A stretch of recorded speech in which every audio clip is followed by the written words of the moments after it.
presentation of Fox Sports. We are Baltimore. We are Wisconsin.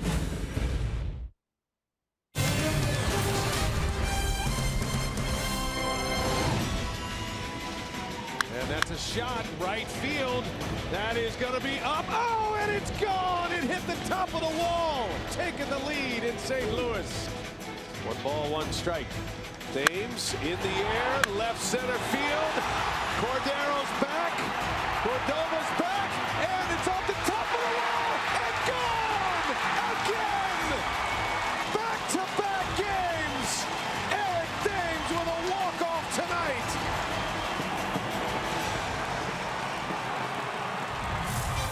What a night it was on a Friday night. Now we go to Saturday afternoon, and that's the man of the hour, Eric Thames. He's becoming a larger-than-life star here in Wisconsin. He's homered in his last 3 games. Brewers in their powder blue accents on a Father's Day weekend. And hi, everybody.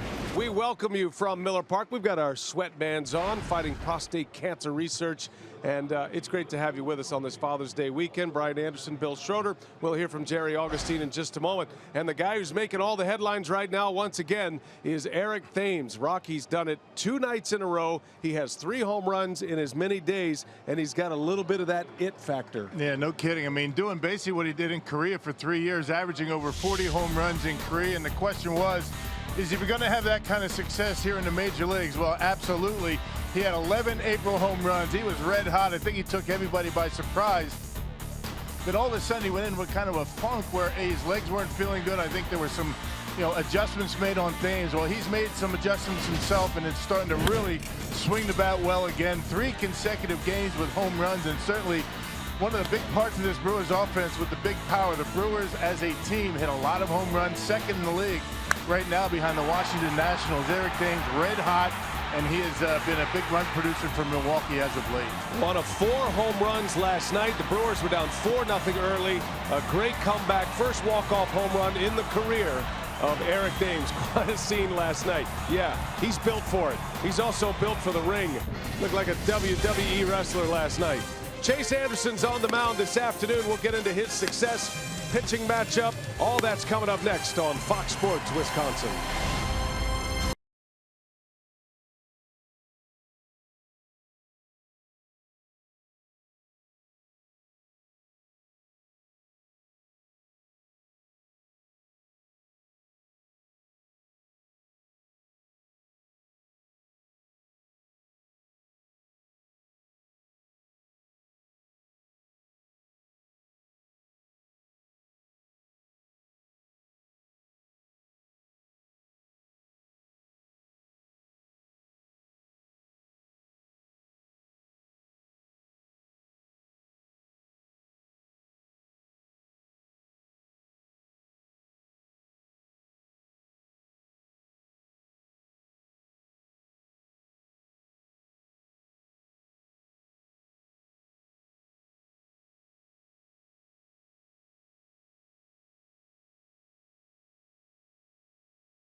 Baseball on Fox Sports Wisconsin is brought to you by Miller Lite, the original light beer.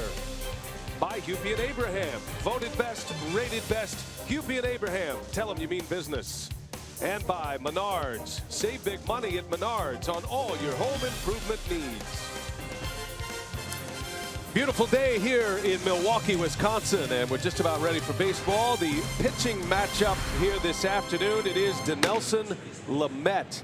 He is just here, arriving to the big leagues last month. He is making career start number 5. He's been a big strikeout pitcher. You see in his 4 career starts, a 2-2 record and a ton of punch-outs. Meanwhile, Chase Anderson starting to settle in and come into his own as a big league starting pitcher. He's actually emerging as the Brewers ace right now. So it is Lamet and Chase Anderson. And is there more Miller Park magic coming our way? Eric Thames, he's homered in 3 consecutive games. The last 2 have been game winners.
Two home runs by an inch.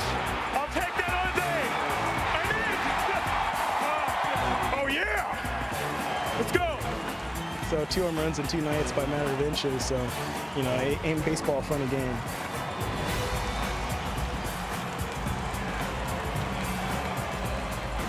What a great scene last night. There's only one man strong enough to rip his shirt off, and that's the guy who was wearing the shirt. He did say he got a new undershirt, though, which is a good thing. Eric Thames was a star last night. Brewers having a lot of fun, winning 4 consecutive games. They're looking for number 5 tonight. Brewers baseball on Fox Sports Wisconsin is presented by Potawatomi Hotel and Casino. It's a beautiful day here. We do have some clouds and there are some thunderstorms around, but right now we're sitting pretty. It's 83 degrees. The roof is open and looks like we're in good shape for baseball today. It's been a fantastic sports weekend in Wisconsin with the 3rd round of the U.S. Open underway over in Erin, Wisconsin at Erin Hills, which is about 30 minutes from here. Andy Green and the Padres come in with a record of 27-41. They had won 3 straight until the Brewers comeback win last night, coming off a series sweep of the Cincinnati Reds. Potawatomi batting order for the Friars. Perella leads off, then Cordero. Will Myers hits 3rd. Solarte, Renfroe, and Spangenberg in the middle of the order, with Hedges, Cordoba, and Lamet rounding out the starting 9. And so that's the batting order for Andy Green that will face Chase Anderson, Rock. Yeah, there haven't been too many better than Chase throughout the first part of the season. 14 start, a 5-2 record, 283 earned run average. Last time out, he snapped a scoreless streak of 21 2/3. He gave up a first inning run. Took a loss against the Arizona Diamondbacks. Now Chase Anderson, it's always a special time for him when he pitches in a big league game, especially on a Father's Day weekend. A very famous story about his father passing away, and his father Robert, and Chase honors him not just with the inscription on the back of the mound, but his clothing as he walks to the ballpark every day. And his first pitch is in there for a strike. And Chase Anderson will be pitching here today on this Father's Day weekend for the first time as a father, and named his son after his late father. There's a high fly ball, center field, easing his way back to the wall is Broxton. He makes a catch, and that's how we get started tonight. Yeah, baseball carrying a little bit. Let's check out the Menards defense. A little shaky last night with the Brewers defensively after a 5 consecutive game streak where they went errorless. Orlando Arcia, you can see that fielding percentage at .979. He is a slick fielder out there at shortstop. Eric Sogard at second. Jack Bandy getting the start behind home plate. It was Manny Pena last night. Well, the Brewers had all that success last night. No Ryan Braun in the lineup, and no Hernan Perez in the lineup last night. He had the day off. Such an encouraging thing that this is a very balanced team, getting production from a number of members of the team up and down. There's no starters versus bench players in the Craig Counsell scheme. He calls everybody part of the group, and it just depends on matchups. Some guys play more than others, but it has truly been a connected team, right, and a fun team to watch this year. And they have a good time, win, lose, or draw. And Craig Counsell very happy with the way they've been playing. And the way he uses his players, I mean, getting everybody involved, I mean, it really bodes well for a consistent offense. Guys have been swinging the bat pretty well lately. Now they are hopeful to get Ryan Braun back soon. Saw Ryan before the game today. Asked him how he's feeling. He's got a calf strain, left calf strain, and he's trying to come back. He said, you know, I'm doing well. I'm doing everything I need to do to get back. There's no timetable set yet, but the Brewers have had success without their best hitter. Brewers are now 22-19 without Ryan Braun in the starting lineup, as Anderson strikes out, I beg your pardon, second strike on Franchy Cordero. Got ahead of myself. You get 2, you get 3 in this league now. Right. Yep. That's new.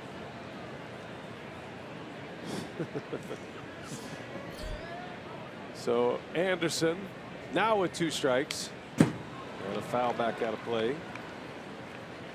So yeah, the Brewers without Braun in the starting lineup, 3 games over. With him in the starting lineup, 2 games over. At 15-13, it is a bat that the Brewers would love to get back in there. It'll change the complexion of the offense when he returns. It'd be a nice pickup when he does come back, almost like making a trade, right? It's been a while since he's been in the lineup consistently. Pop up into foul territory. Shaw will give it a reach, and just out of his reach into the camera well. Good effort by Travis Shaw.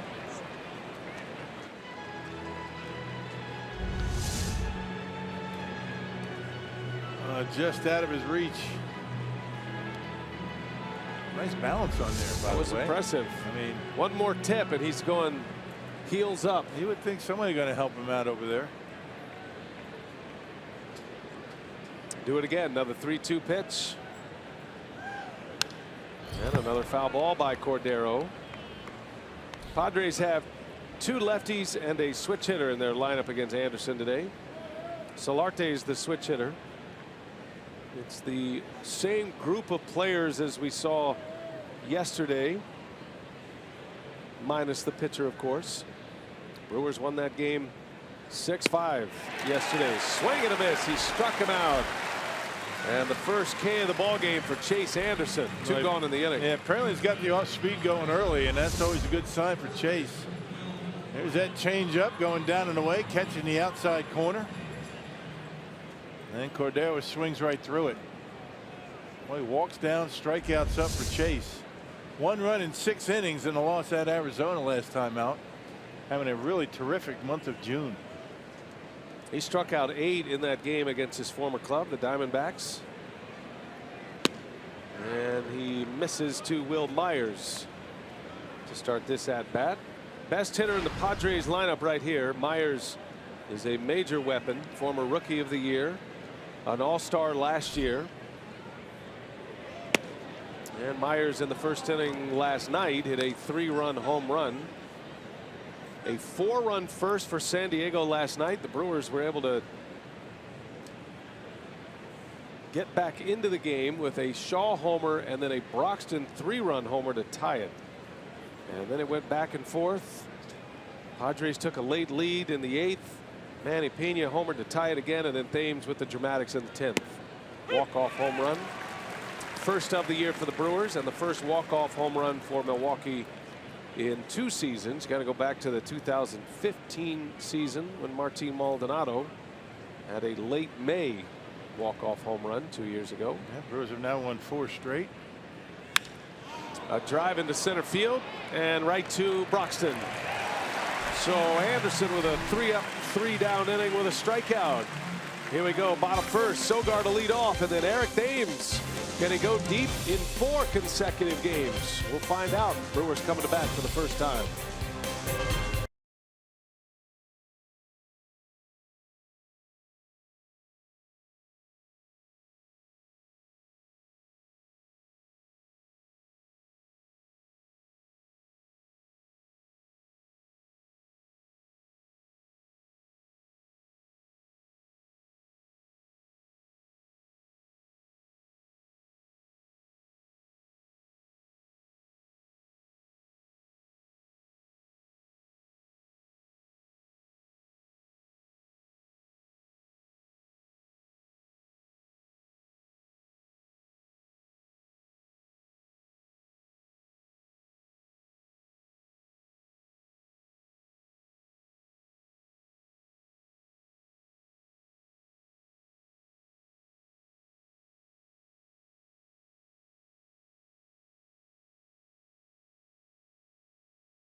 Brewers Padres game 2 of this 3-game weekend series.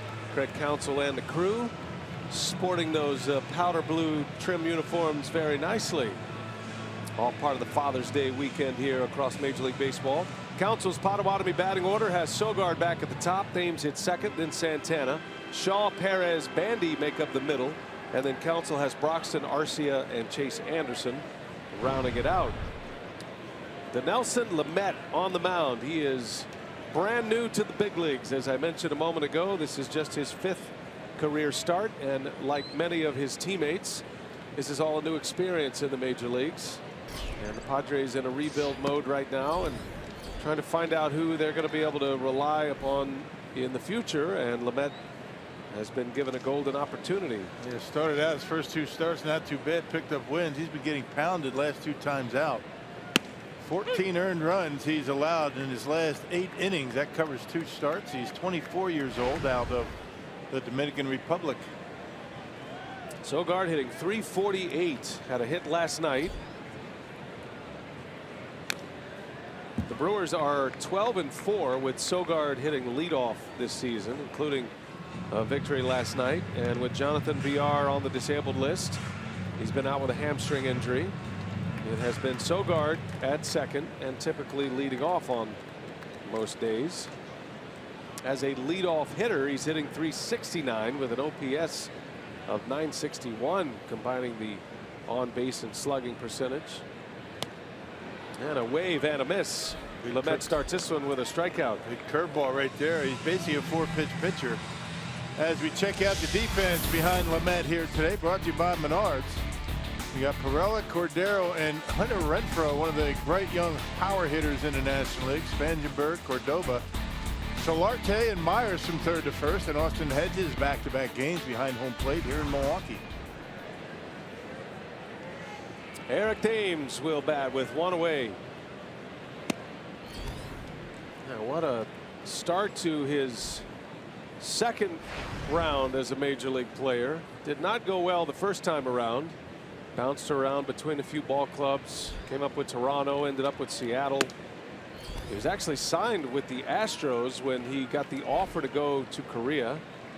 And instead of maybe going to the minor leagues with Houston or a possible chance to break in the big leagues as a role player, he decided to go to Korea to maybe become a star, and he did just that. 3 years in Korea, he averaged over 40 home runs per year. 1 year hit 47 and drove in 140 runs. That was 2 seasons ago. And Rock, you put it well in the open. The biggest question mark for Thames, and we still get the questions, and we're still wondering as well, but would the numbers translate from the KBO to Major League Baseball? Much different pitching, but so far so good. 19 home runs in the first 69 games. That's a pretty good start.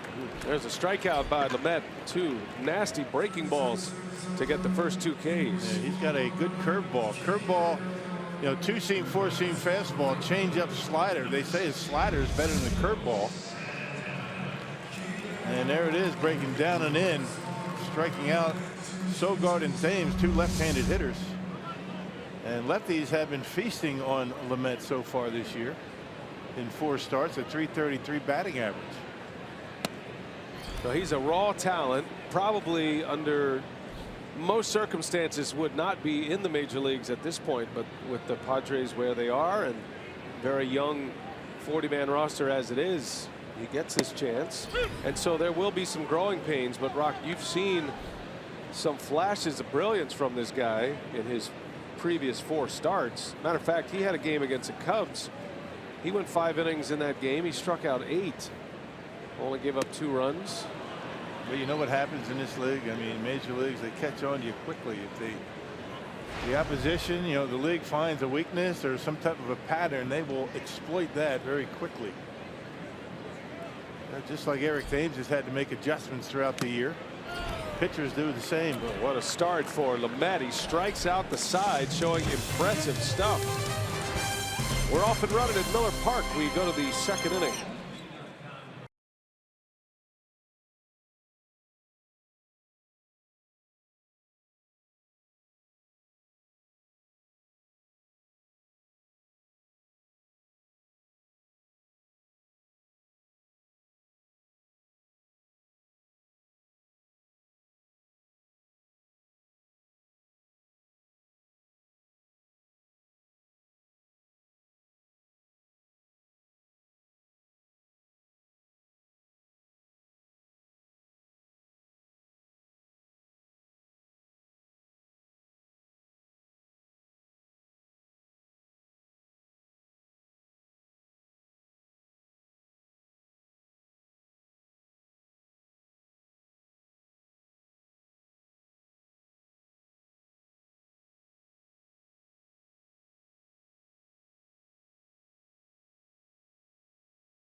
Has been on top of his game this year, Rock, and whatever he's found that magic potion this season. He's got the velocity up and the strikeouts have followed. Well, the delivery is very consistent. I mean, repeatable deliveries mean you put the baseball where you want it. Fastball, changeup, curveball, slider, all have been very good in the last 2 home starts.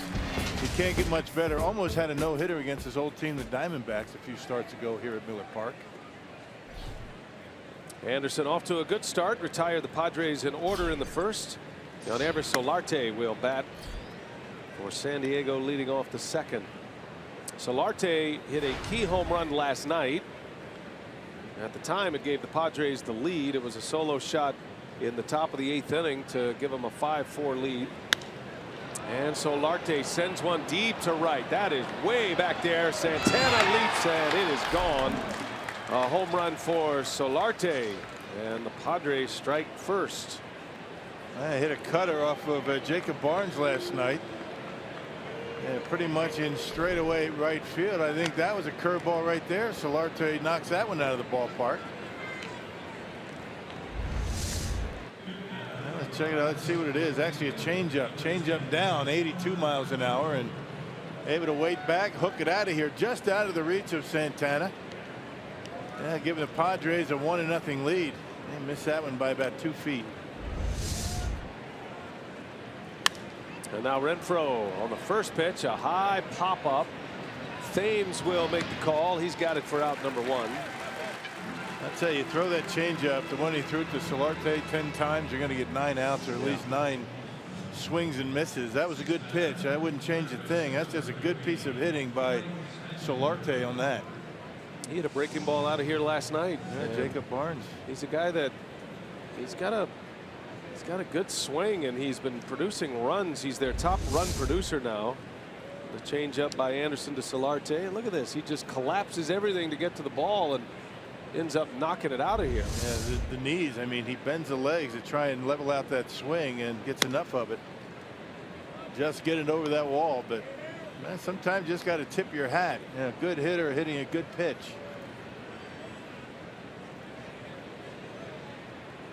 Yeah, not all great pitches end up as outs. Not all bad pitches end up getting hit either. That's the way the game works. This Padre lineup, though, Rock, what we saw yesterday and what we saw in San Diego, I mean, they've got some firepower. There's no question about that. They can hit some homers. I mean, they're last in the league in team batting average. They don't score a whole lot of runs, but they can hit the ball out of the ballpark. Young team, young manager.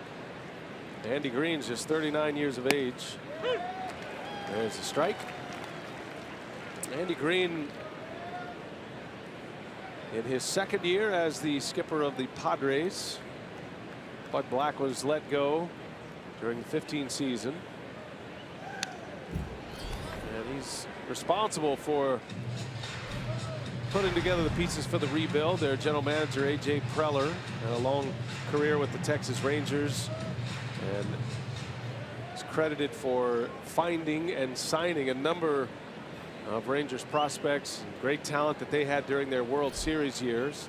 They went back-to-back at the World Series in 10-11. There's a called strike 3 and a big bender in there, and Spangenberg watched it go by. Second strikeout for Chase Anderson. Hey, he's had real good break on that curveball. I mean, sharp break. That one really not a perfect pitch. It was a hanger, but it fooled him. Spangenberg watched it go by, and as you mentioned, sometimes pitches that aren't that great end up being outs. So here's Austin Hedges with 2 away. Hedges has some power as well. He has 11 homers, 34 driven in.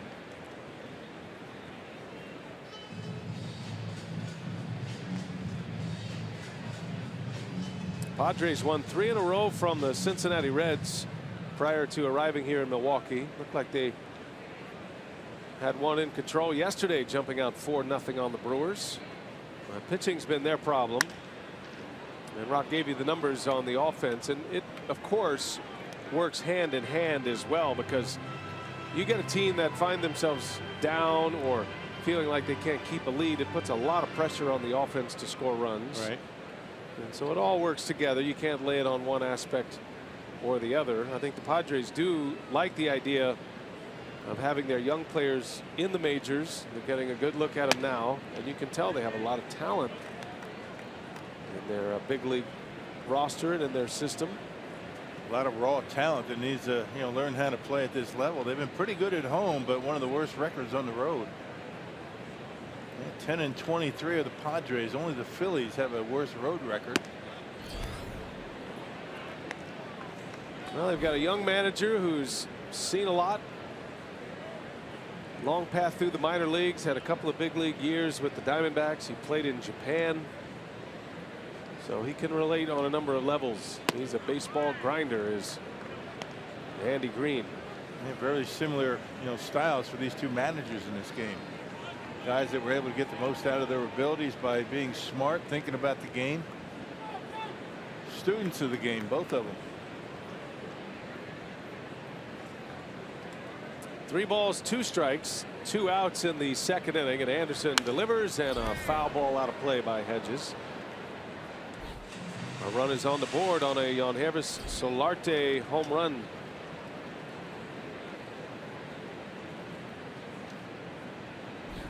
You like the powder blue accents? I do. I feel like I'm back in college playing the University of North Carolina. That's right. Good call. Yeah, it has that look to it. Yeah. Father's Day weekend, and a weekend that baseball designates to fight prostate cancer.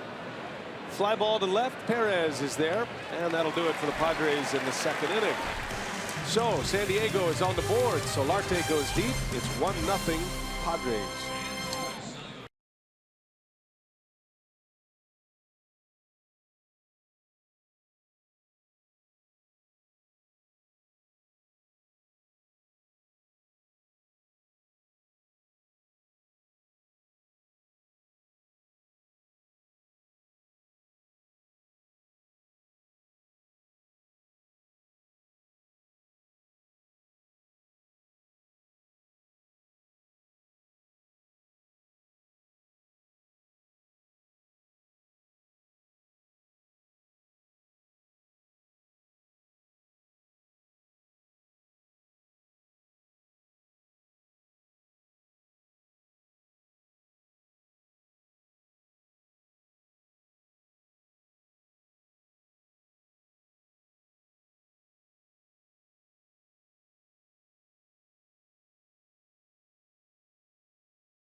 Solarte, and by the way, today we are participating in the home run challenge. Every home run and strikeout in this game raises money for prostate cancer research. Since June 1st, $3.3 million have been raised in this challenge, and you can make a pledge by going to homerunchallenge.org. You'll see a lot of the light blue accents and MLB's initiative to attack prostate cancer with the fundraising and awareness.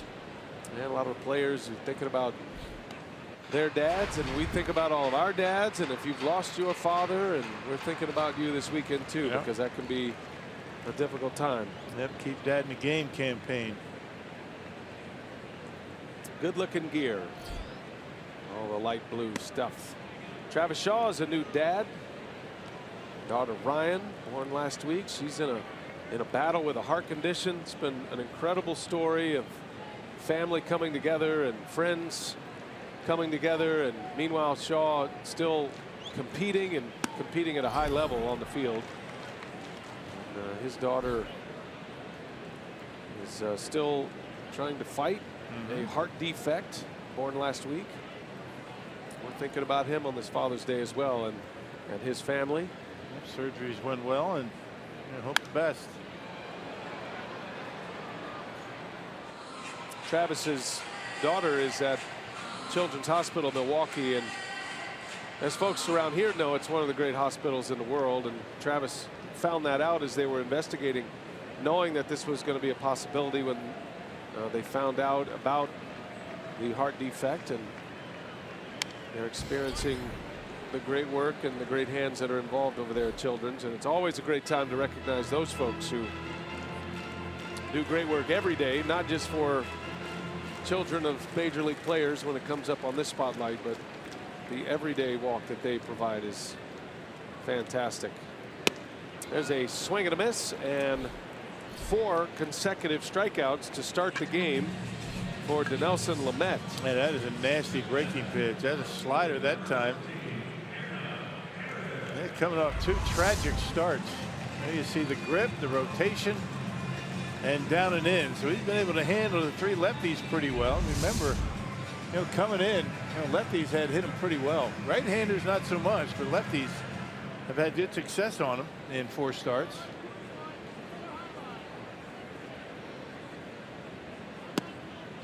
Hernan Perez back in the lineup today, had a pinch hit appearance yesterday, and just hung around for 1 pitch. Made contact and lined out, but that was all for his day yesterday as he skies one foul territory. Myers is going to give it a look, and 4 rows up. I mentioned he was an international free agent, was Lamet. Back in 2014 he signed. He has blown through the minor league system. He pitched at 3 different levels for the Padres system last year, A, AA, AAA. And if you catch him on a day where he's got his good stuff, he could be in trouble. And he looks like he's got his good stuff going early today. He has struck out the first 4 batters. 1 ball, 1 strike on Perez. That fastball is real. That thing 95 miles an hour up in the zone. He's moved it up and down, in and out. Well, the first time these hitters have seen him. We'll see what happens second time through. Adjustments have been made, and we'll see if Lamet makes adjustments or the Brewers hitters. 1-2 pitch. Another strikeout. Goodness. 5 consecutive Ks to start this game. Hey, bring Dad to the ballpark for Father's Day. That's tomorrow afternoon. The first 20,000 fans at the game for the Cruz matchup against these Padres. We'll get a Brewers golf umbrella courtesy of Palermo's Frozen Pizza. Great seats are still available at Brewers.com. Roof is open. Some clouds in the sky. Maybe some showers in and around the area, but so far so good here at Miller Park. It's a beautiful day. As Jet Bandy sends one to shallow center field. Back is Cordoba, and he makes a catch. The first non-strikeout, but 6 up and 6 down, and Lamet is rolling early here in Milwaukee.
Arcia. See some of his defensive ranks, 331 chances. That's tops in all of Major League Baseball, getting a lot of ground balls his way. And he has been just fantastic. The double plays turned, impressive. The defensive run saved, impressive. And it's Rockets, not just the routine play, which he makes most of the time, but he's got the knack for the spectacular as well. Yeah, it's amazing. I mean, he's made some incredible plays, so far this year. And check this one out. This might be the best of them all. And look at the throwing arm. I mean, basically flat-footed, able to get the out at first base. I mean, that was an incredible play. He just has instincts that you can't teach. And you saw he was first in put out because he catches just about every pop-up that's hit. I mean, he'll run 100 yards to catch a pop-up, call guys off. You like the way he plays. Yeah. He enjoys what he's doing. He has a lot of energy, and that's contagious. Yeah, he's always in a good mood, all smiles all the time. Starting to settle in as a big leaguer now. He made his Major League debut against San Diego in San Diego last year. So the Padres have a special spot for him. Alan Cordoba leading off for San Diego, and right to Arcia on cue, fires off balance, and man, it just keeps coming every day. There's another one for the highlight reel right there. That is not an easy play, folks, and Cordoba runs extremely well. And that's why he had to do what he did. I mean, he didn't feel as though he could set himself and make a strong throw. He had to, keep going, and off balance sidearm, able to get the ball right to Thames at first. Very rarely, if ever, does he make a bad throw, and that one, a beauty. That play last night was in the top of the 10th inning, and it just felt like the energy that a great defensive play can give a ball club. And they go into the dugout, of course, Thames with the dramatics, but even Eric Thames referenced that play by Arcia last night in his interview, and he is just something special to watch. The Brewers might have found a potential Gold Glove shortstop. He's only 22. He's so good defensively that whatever he does offensively is just a bonus, but he's starting to figure it out at the plate as well. Starting to pull the ball a little bit more. You like the childlike enthusiasm that he brings to the ballpark every day as well. I don't know if you had a chance to watch the Brewers Live pregame show, but this was great. Watch it. Jerry Augustein's all deep and wrapped up into a pitching discussion, and Arcia just comes in having a little fun. Working the camera. Nice and quiet. Augie doesn't even know he's there. And a strikeout for Anderson. He gets his mound opponent. Gives him a taste of his own medicine. Augie did eventually realize it, and then Arcia moved on. But he's like that with everybody every day. There was a rain delay in St. Louis the other day. All the players are in the clubhouse except for Arcia, who's in the dugout playing catch with a fan in the stands. Yeah. And he's in the dugout with a catcher's mitt. The fan is kind of on the side of the dugout in the seats. And he's just having a catch. He was getting down in a catcher's squat and calling balls and strikes for this young fan who was left-handed and was throwing the baseball. Just loves the game. Just loves playing baseball. And I tell you, that kind of, as you mentioned, that youthful exuberance, that young, hungry attitude rubs off on a lot of guys. Ryan Braun was talking about that in spring training. All the young players, not just Arcia, but a lot of these other guys. I mean, it really gives you an extra perspective, a different perspective. These guys just loving what they're doing.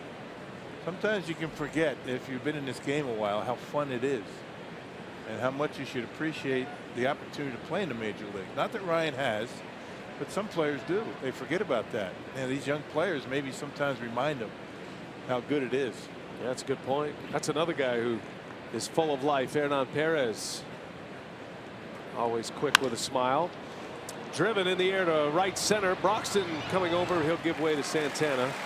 And as the roof closes here at Miller Park, Chase Anderson works through a 3-up, 3-down third.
home run binge here lately, Keon Broxton, and he's due up in this bottom of the third. He'll lead off, and take a look at the Powerball home run leaderboard and the numbers for Broxton. We show you the 4 because he has homered 4 times in his last 6 games, and he has 9 RBIs in those 6 games.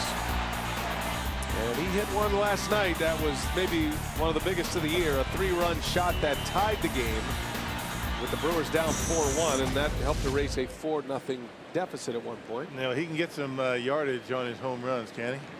Amazing. He hit the longest ever home run in St. Louis on Thursday, which was measured at 489 feet. Longest home run in that ballpark, which has been open since '06. When you think about the 2 home runs that Thames has hit, last 2 have hit the top of the wall and bounced over. They both count the same. Wall scrapers. You know exactly how far he hit those. Just got to go on the measurement of the wall, right? By inches. So Broxton will start it. Brewers down 1-0. And Lamet, who is dealing early, started the game striking out the first 5 Brewers before Jed Bandy flew out to center field. It's the only non-strikeout of the game so far. I saw Andy Green, by the way, the manager of the Padres, come out between innings. What do you figure that was? You think it's about the roof? Maybe something about the roof. I'm not sure how that would affect his pitcher. I would imagine that would affect the hitters more than anything, but you know, these guys are so dialed in. I don't think anything bothers them too much. Broxton fouls it away. It takes about 10 minutes to close, and the lighting does change. And you know what that means, don't you? We got some weather coming in. Yeah, rain in the area, so we got a couple innings in with the roof open. But once they close it, they typically do not reopen the roof even if things clear up. This will probably be the way we'll play it the rest of the day. It's good to have the option, though, huh? No kidding. No stoppages here.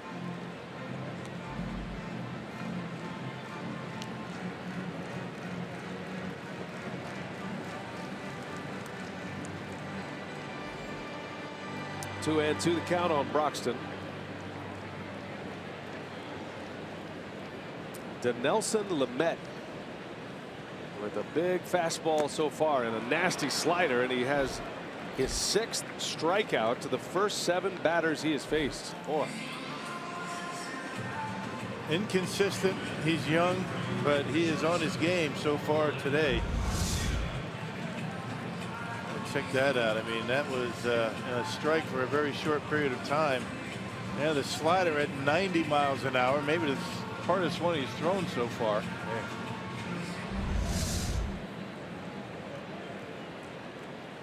We're having a chat with our old friend Trevor Hoffman, who's back in San Diego. He works with the Padres and not with the team here in Milwaukee, but he is a big fan of Lamet. Likes his poise. You know, he talked about his stuff a little bit, and it is electric, and we're seeing that it can be. But one thing he mentioned is the fact that Lamet, a young pitcher, starting to connect with the young catcher in Austin Hedges, and sometimes you forget that perspective with a young pitcher on a big league mound. And you know, it'd be nice to pair him with a longtime veteran catcher, but these Padres are all figuring it out for themselves together. Yep, growing pains, sometimes good, sometimes bad, and yeah, but the Padres expect that, right?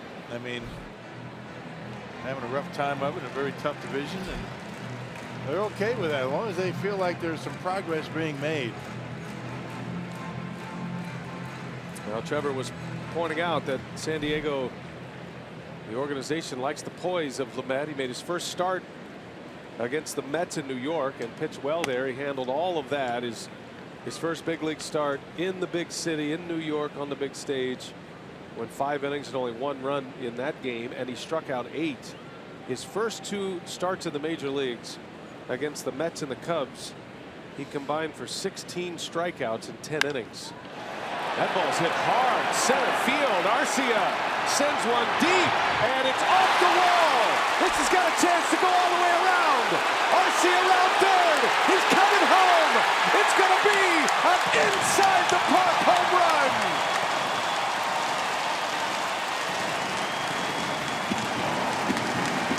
Birdie hits the slide. Arcia ties it. And he's gassed. Well, too gassed to go through the gauntlet, right?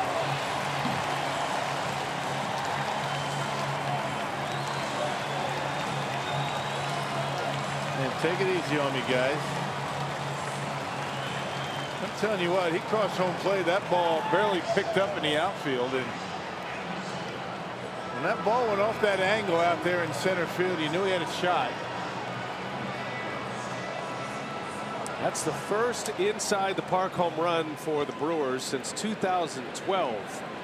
Nori Aoki had one in April of that year, 5 years ago, against Colorado.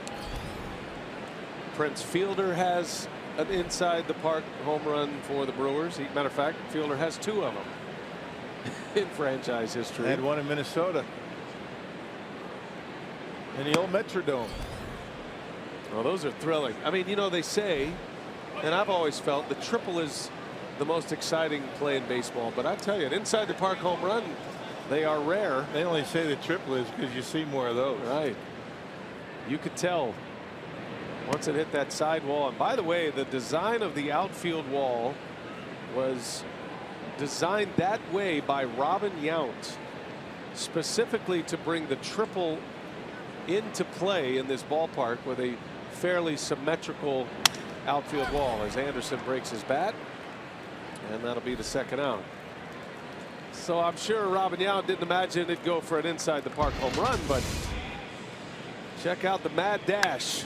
Yeah, look how shallow they're playing out there. Cordero has a long way to go. He can't get to it. He's too close to the wall, and really Corella didn't back it up too well. He was just kind of drifting over towards center field, and he barely touches that baseball, and there he is, crossing home plate. That was one of the easier inside the park home runs you'll ever see. Normally you have a play at the plate. Right. Not even close. What a story. First he makes a great play last inning defensively, then he comes up with an inside the park home run and ties the game at 1. But how about this series, though? Every run a home run. Still because of a home run. 13 runs that have been scored in this series, all produced by a home run. And there's a base hit. Sogard slaps one into left field. Yeah, this is what I'm anxious to see, how this Brewers offense adjusts to what Lamet is doing out there. Lamet dominated through the first 7 hitters. Second time through, let's see what the Brewers are able to do.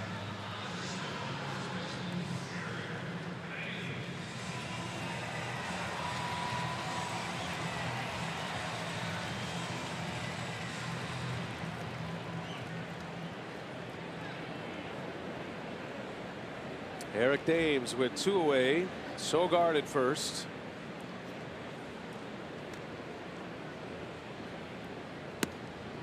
And strike 1 to Thames, who was a strikeout victim in the first inning. You know, when you look at scouting reports, you know, they says he has a pretty good slider and a curveball, but you know, and that's in your head, but you really don't know how it reacts when it gets to home plate, and it's only until you see that where you're able to make adjustments. That's why pitchers like Lamet in this situation normally have an advantage.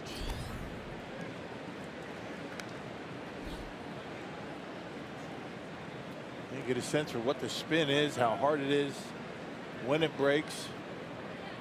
And now the Brewers have seen it once.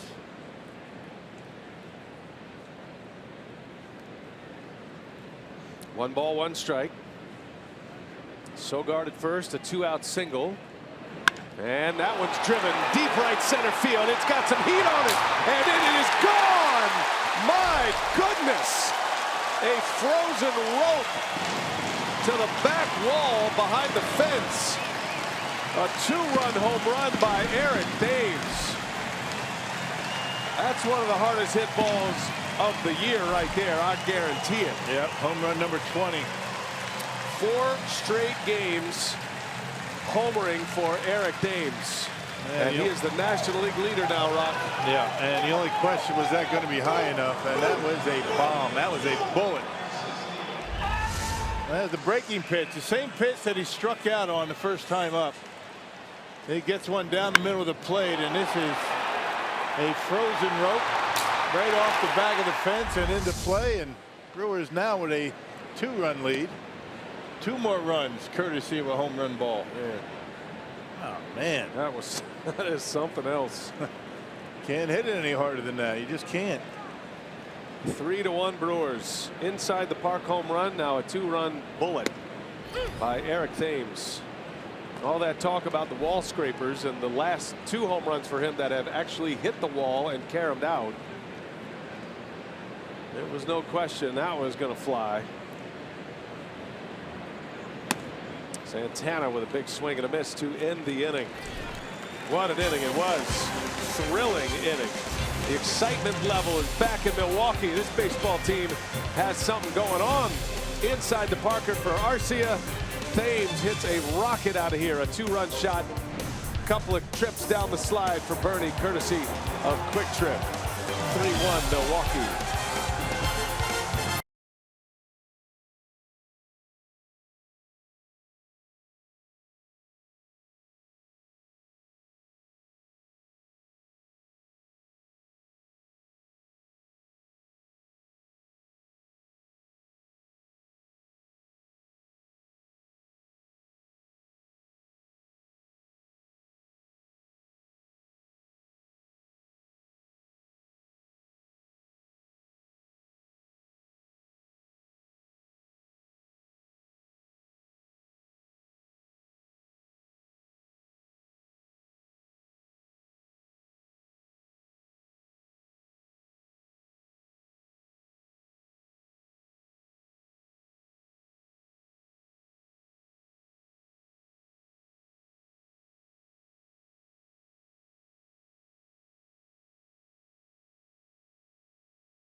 Orlando Arcia with the 27th career inside the park home run in Brewers franchise history, and Eric Thames did it the old-fashioned way. He just poleaxed one off the back wall. Yeah, Brewers now with 100 homers. That left the bat of Thames, by the way, at 106 miles an hour. Hit it 407 feet on a line. And so the Brewers now lead it, and still every run in this series. 14 of them have been produced by the home run. Franchi Cordero leads off. Are you all right if I reference Brewers live pregame today? Brewers had 98 homers coming in today's game. Yeah. That was a franchise record through 69 games. Okay. They passed the 1980 Bambi's Bombers record of 97 home runs. That was the year that Ben Oglivie led the Brewers in home runs with 41. Well, you could certainly see Eric Thames hitting 40 this year. Certainly at this pace, he'll be in higher reaches than that. So the Brewers, you're saying, are on a pace. Yeah. The least favorite phrase in your broadcasting. Yeah, and I'm not going to tell you what they're on a pace for because I don't believe that, but it was worked out. For 11 years, I've been saying things like on a pace, and I've been getting all these looks. Well, you say the second week in April. That's true. Well, nah, just kidding. But what that means is, as I said in the pregame show, we've got to be a little more creative and try to find a nickname for this team. I thought we came up with one, but it hadn't stuck. Council's Crushers. You don't like it? I don't like that at all. All right. Sounds like an ice cream. Maybe a professional wrestler. Was that one of LePay's? No, I came up with it. Oh, it's right off the top of my head, and I think you knew that. That's why you don't like it. I think the alliteration is fantastic. Don't get me wrong, but makes me want to eat some custard. Put a little of that Council Crusher There's on a little there. bit of that in that clubhouse too, I think. These young guys can eat. Speaking of eating, our buddy Seth, you know, our chef Seth. Yeah. He brought some goodies up here for us to try. I know you know that because you've already I went back wiped there. out half of it, but The hopped up burger might be the best burger I've ever eaten in my life. oh wow.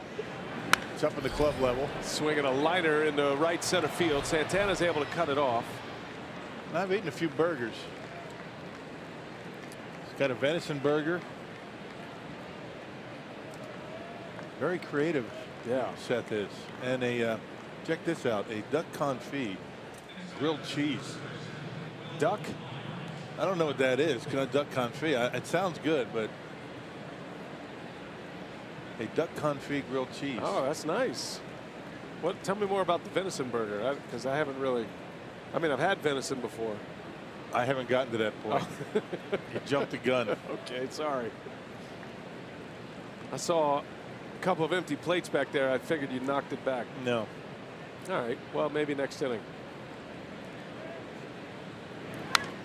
Will Myers fouls one away.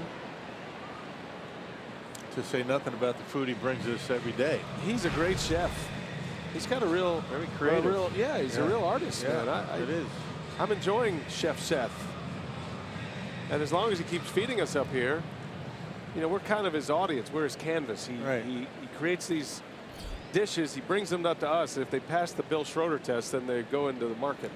Yeah, he texted me this morning. He heard from, a buddy of his that we were talking about his food last night. Well, that's easy. We'll be doing that every night. And I said, we weren't asking for anything. We're just saying that you bring stuff up to us because we're not able to get down to the concourse when the concession stands are open. We're up here working. And he took that to mean we were looking for food. And I said, if you want to bring some up today to make up for it, go ahead. That's good. Now we got our bit down. Whenever we get hungry. 1 ball, 1 strike on Myers. And a swing and a foul. I think he brought something over to Mark Grant, too. I will tell you that if you haven't been to Miller Park, I said this yesterday, but it is fantastic. Rick Schlesinger deserves a lot of credit, and his team that put that together. The way they have recreated the dining experience here at the ballpark in the concourses of the field level and the loge level. I mean, it's awesome. Yeah. You can stand in line, not miss a pitch. 1 ball, 2 strikes. Oh, and a called strike 3. A little bit of a late call, but Myers with an about face. And Chase Anderson picks up his 4th K, first out of the 4th inning. Well, location raw speed has been tremendous for Chase Anderson. You can see that one a little bit off the outside corner. Change up. Gets the call because he's been around the plate. And Brian Honora rings it up. Close enough to swing at.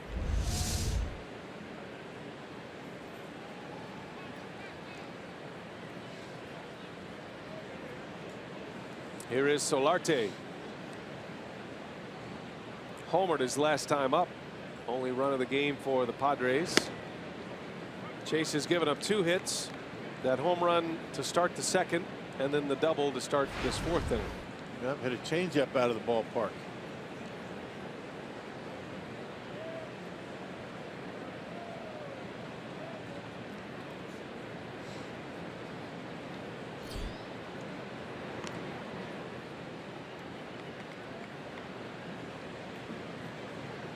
Solarte is having a trending social media experience today. He probably doesn't know it yet, but he was dancing in the clubhouse before the game, and it's kind of all over Twitter. Just do a little search, you'll see what I mean. A good way to get loose, I suppose, and he'll probably be doing it again after he's homered. Ball players don't like to break from routine when they're going well at the plate. He's going to have a tough time keeping that one up, though. Yeah.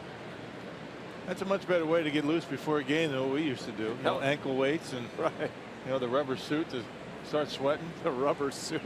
Walking around with a donut and a cup of coffee. How'd your rubber suit look? Oh, those are pretty popular back in those days. I remember. I remember those pullovers. You did get a good lather going in there. Not much ventilation.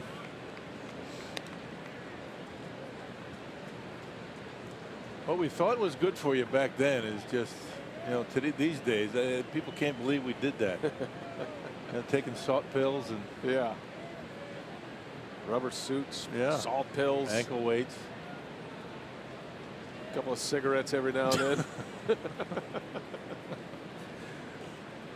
I mean, that was a popular promotion back in the 50s. All the players were doing cigarette ads. Solarte leans out over one. And we know better these days. Yeah, we do. Thank goodness.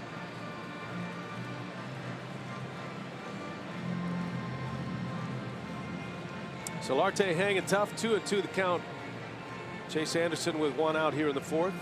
The Brewers just had a 3-run third inning. Very exciting inning. Inside the park home run by Arcia, and then a 2-out single by Sogard, and then Eric Thames for the 4th consecutive game homered. A 2-run shot to make it 3-1. Anderson looking for a double play ball. The shift is on. And Solarte sends one out to left field. Little lazy fly ball for Perez. Out number 2. Well, you're going to want to be sure to be at Miller Park, I should say, this coming Monday night, because the Brewers are giving away an Eric Thames Revere the Beard t-shirt to all fans in attendance for their matchup against the Pirates, courtesy of BP Come On Back Club. Visit Brewers.com for tickets.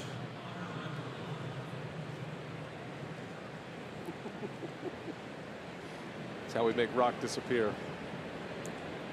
Thames actually may need one of these t-shirts after last night. Shredded his jersey, shredded his undershirt. Pena just couldn't quite make it as he wanted to. You know, it was a little embarrassing there for Manny Pineapple. Yeah, not a tearaway. As I said, only Thames could rip that shirt. Yeah. I saw Eric. He was really disappointed about that undershirt. Was that his lucky? I think that's one of these long time. He's been hanging on to it, good luck type thing. And Manny Pineapple ripped it. So he got a new one. He said he had to bring one from home. There's a line drive to left. That's going to be a fair ball down into the corner. Perez gets to it. They're going to send the runner. Got a chance here. Oh, Arcia can't handle the short hop. And a run is in. If Arcia comes up with it cleanly, he'll have a shot at the plate. But Cordero, who runs well, scores on the double by Renfroe. Yeah, right off the end of the bat, he was out in front, but able to just get it inside the left field line. Perez played it perfectly, but short hops Arcia, and that cost him the out at home, perhaps. Would have been a great play to get him, but they would have had a shot. Double number 14 for Renfroe, who has 15 homers as well. This is a rookie putting up these big numbers already. And it's 3-2 now. Brewers lead by a run. Runner at second for Spangenberg.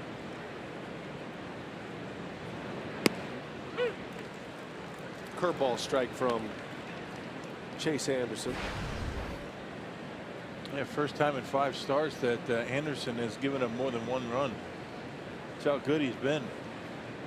Yeah, it's strange to look at the final score of his last start. The Brewers lost the game 11-1 in Arizona. And you see 11-1 and you say, well, that must have been a tough day for the starting pitcher, but that was not the case. Chase Anderson went 6 innings, only 1 run in that game. He struck out 8. And bullpen had a rough time of it. That was Sunday. Complete collapse in the last 3 innings in the final game of the series against the Diamondbacks.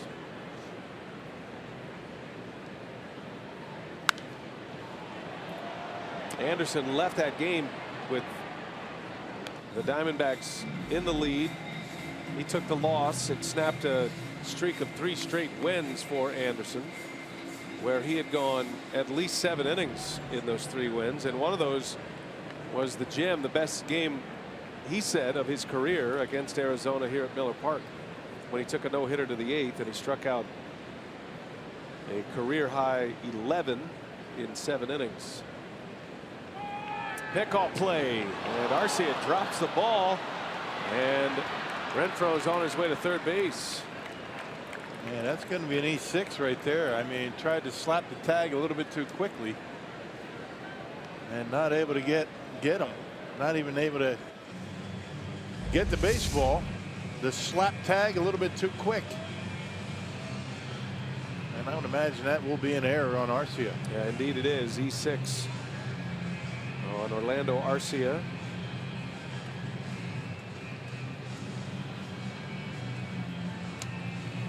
Arcia had a long errorless streak going, even going back to last season on into this year. He went 42 games without committing an error.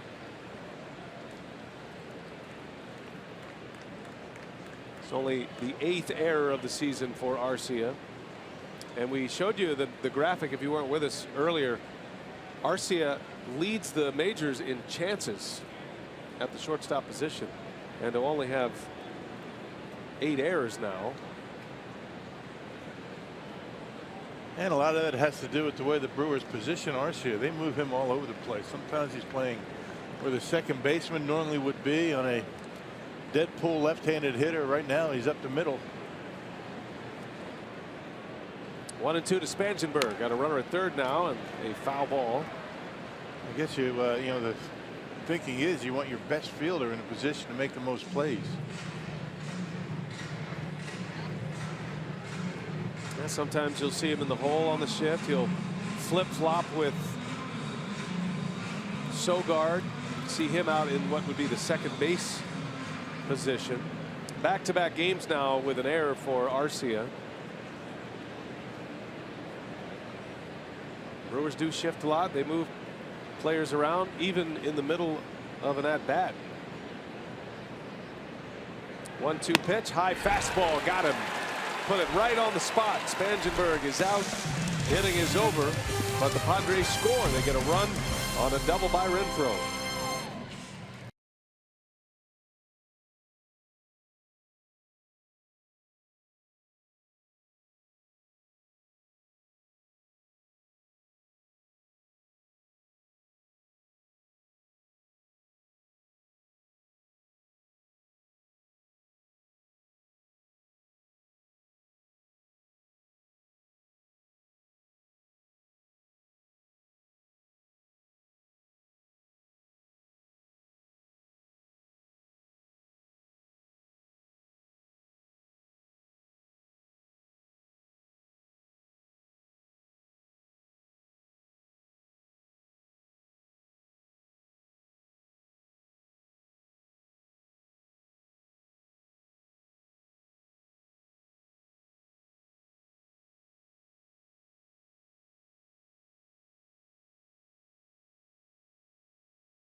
And the roof is closed now with rain in the area. The can't miss event of the summer rock hits South Beach. Baseball's biggest stars will take the field for the MLB All-Star Game July 11th. It's only on Fox. Now the Brewers have a couple of candidates maybe in the position player side of things. Travis Shaw is having a great year. He is the top run producer for the Brewers. Been one of the best hitting third basemen in the National League this year as far as batting average goes. 47 RBIs this year for Travis Shaw. He hit a bomb off the scoreboard yesterday. You figure Shaw, maybe Eric Thames. You could make a case for Corey Knebel in the Brewers bullpen as the closer. Wonderful trade pulled off by David Stearns, with the Boston Red Sox. Tyler Thornburg out for the season. He's undergoing surgery. Yeah, Thornburg's going to have the thoracic outlet surgery, which Shaw sends one to right. was out in front of an off-speed pitch. And that is the first out of the inning. You feel bad for Tyler. I mean, but you know, the year he had last year ended up being a closer for Milwaukee. And you know, the issue with Thornburg always was, can he stay healthy? I think the Brewers very wise in trading him over the offseason, but once again, he has not been able to stay on the field. Well, hopefully this surgery is going to be a career saver for Thornburg. A lot of guys have had it. They actually remove a rib near the shoulder up in the chest cavity, and that rib apparently blocks blood flow, and it creates all kind of problems with the shoulder and shoulder fatigue and tightness. And of course, when you're having that and you change your mechanics a little, that can cause elbow problems on down the chain. So we're wishing the best for Tyler Thornburg. He's a very good pitcher and a great competitor. And when he comes back from the surgery, the Red Sox will have what they hoped they would get, I think. Yeah, because when he's healthy, he's tough. I mean, he's good. Hernan Perez lines one to left field, a base hit. Thinking about two. Perez will make the turn, and he'll settle for a single.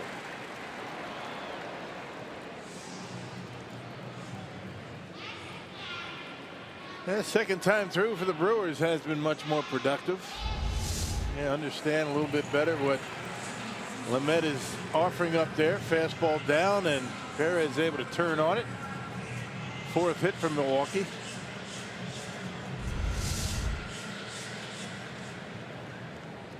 Brewers had 3 hits in the third, scoring all 3 of the runs. Inside the park homer by Arcia, 2-run home run from Thames. Jet Bandy now with a man on, 1 out. There's a strike.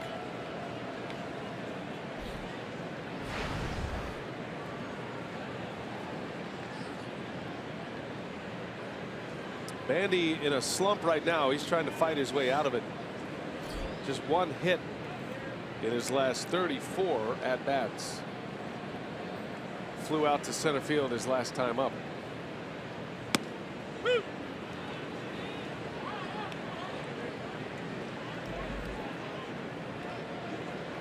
Bandy and Manny Pena sharing the catching duties. They've had a good run. Bandy's bat has slowed down. That's only part of the story for a catcher, though. These guys spend a lot of time working with the pitchers, game planning, watching video of the opposing hitters. Every day when you come to the ballpark, walk through the clubhouse as the team before they go out for batting practice, there's always a meeting with the pitching coach, the 2 catchers, and the starting pitcher that night, which is no big deal. But then you think about the everyday nature of that, and it's the one position player that has to do so much more than any other. Yeah, I think that if one of the 2 were to play, you know, 5-6 days a week, I think the production would go down. Takes a lot out of you behind home plate. I think the fact that they're sharing duties is why both of them have been fairly productive. Bandy in a little bit of a slump right now. Yeah, this is a slump that's taken him from hitting .283 to .218 during this stretch, and he swings and misses. The pitch is in the dirt. Perez will end up at second base. Throw almost gets away. It's a strikeout for Lamet, number 8. 2 outs in the inning. Perez does advance.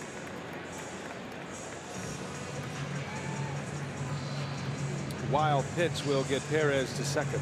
Yeah, that Jet just not seeing the baseball very well right now. That's that slider. It's been a good one. A good block by Hedges, but not able to keep it close enough for Perez to stay at first base. So he's in scoring position. He was thinking about third.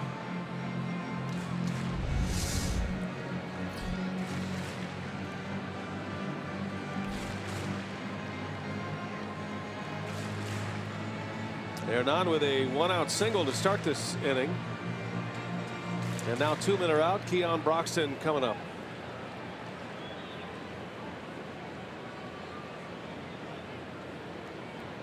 Broxton, a strikeout victim his first time up.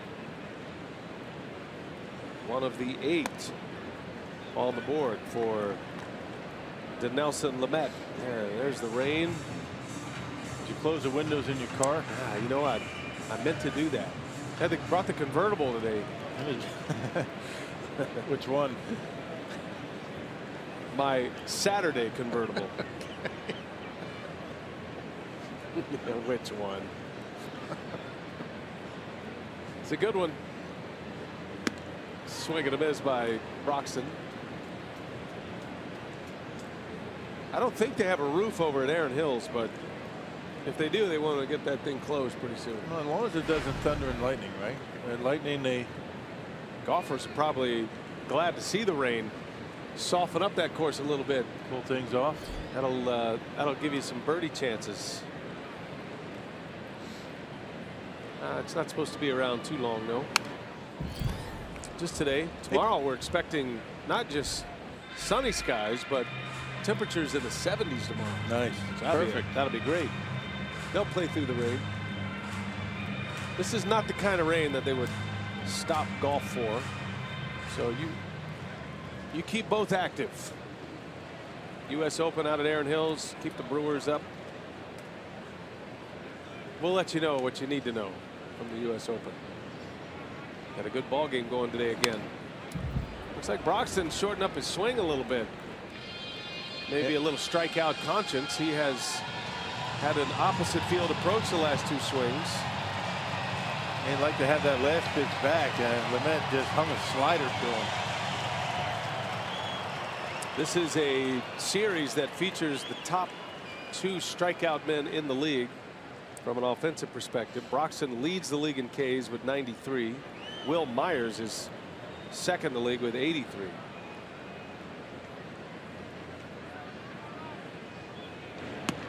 And down he goes. So another strikeout, number 9, which is a new career high for Dinelson Lamet. Brewers come up empty in the 4th, 3-2 Milwaukee.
Marcus Stroman on the mound.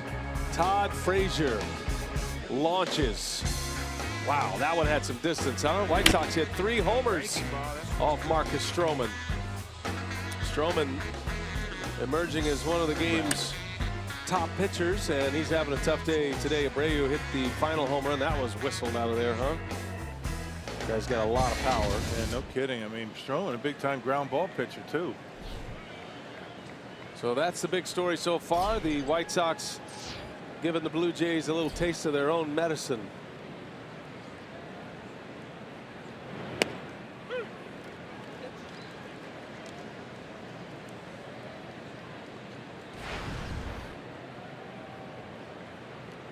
Austin Hedges will lead off for San Diego. Flew out to left his last time up, and a little slow roller foul.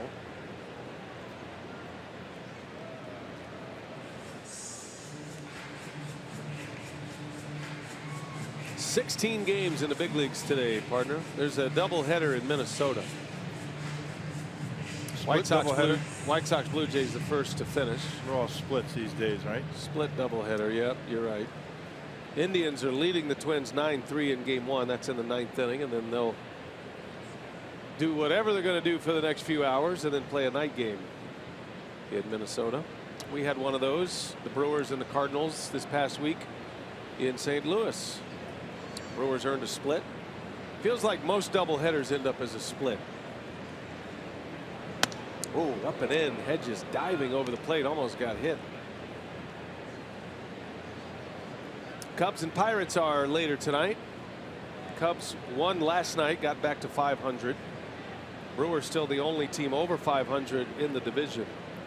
In first place, 2.5 games ahead of the Cubs.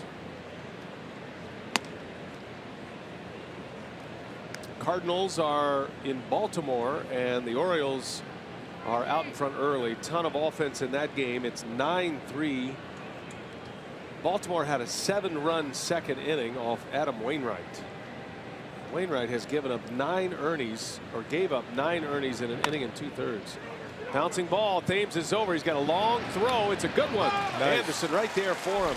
And nice play. I mean, Thames, I think, initially hesitated, and then he realized that he was the only guy over there. Able to get the ground ball, and Chase Anderson very quickly able to get over to first base. Good feed by Thames. Leads him well, and they get the out. Nice play. What do you got on Thames defensively this year? What have you seen? Been tremendous. I mean, he's been very good. I mean, he saved some errors on short hops. He has good range, and his throws over to first base, or I should say, first base and his second on double plays have been solid.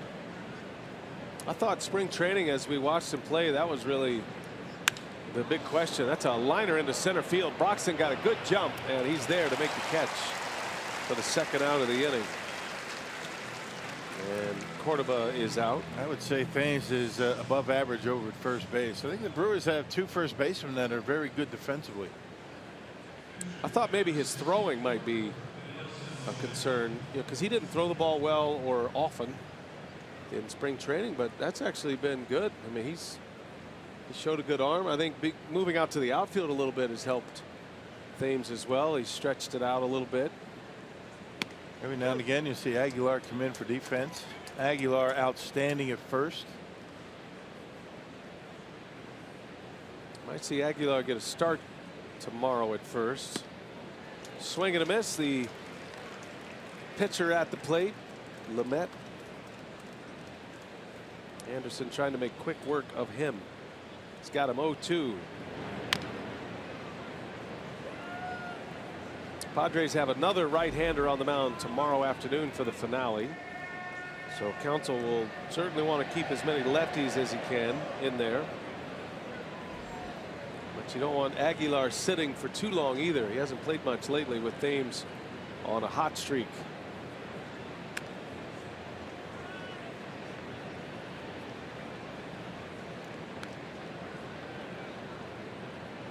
There's Jesus.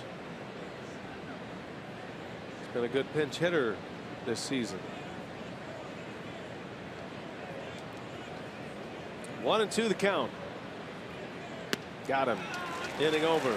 Strikeout number 6 for Chase Anderson.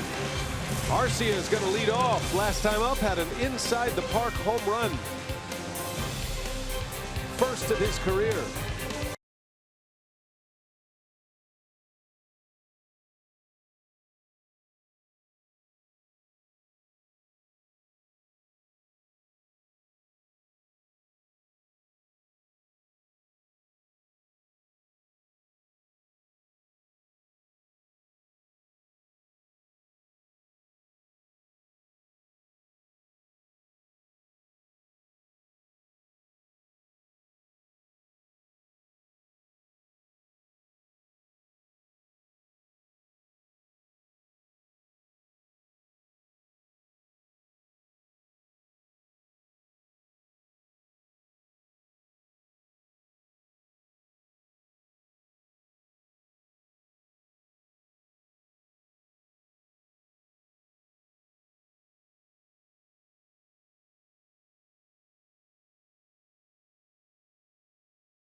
Fox Sports Wisconsin is brought to you by the Wisconsin Lottery, reminding you to please play responsibly. And by Toyota. Let's go places. Roof is all closed up. Good to see the sun has popped back out after a little rainstorm came through. Orlando Arcia with an inside the park home run. He tied the game in the third inning. He is in our Jimmy John's delivery of the game. He almost hit it out of the ballpark, but it hit that angled wall in center designed by Robin Yount, and it was off to the races after that. And it wasn't even close at home plate. You know, standing up all the way, and you see how quickly he got out of the box. I mean, he's running at full speed all the way around the bases and made it an easy inside the park home run. Arcia with his 5th home run of the season. He's too young to be Cadillacing home runs. Right. That comes later. Orlando will lead off this 5th inning. It's 3-2 Milwaukee. Dinelson Lamet back on the mound for the Padres. He's had a big strikeout game, and he's got a defensive wave and a miss from Arcia right there. Some of the notes on the inside the park home run, courtesy of our buddy Zach Weber in the media relations department. 27th inside the park home run in franchise history, last done Nori Aoki in 2012. And here at Miller Park, it is the 8th occasion that a Brewer has recorded an inside the park homer.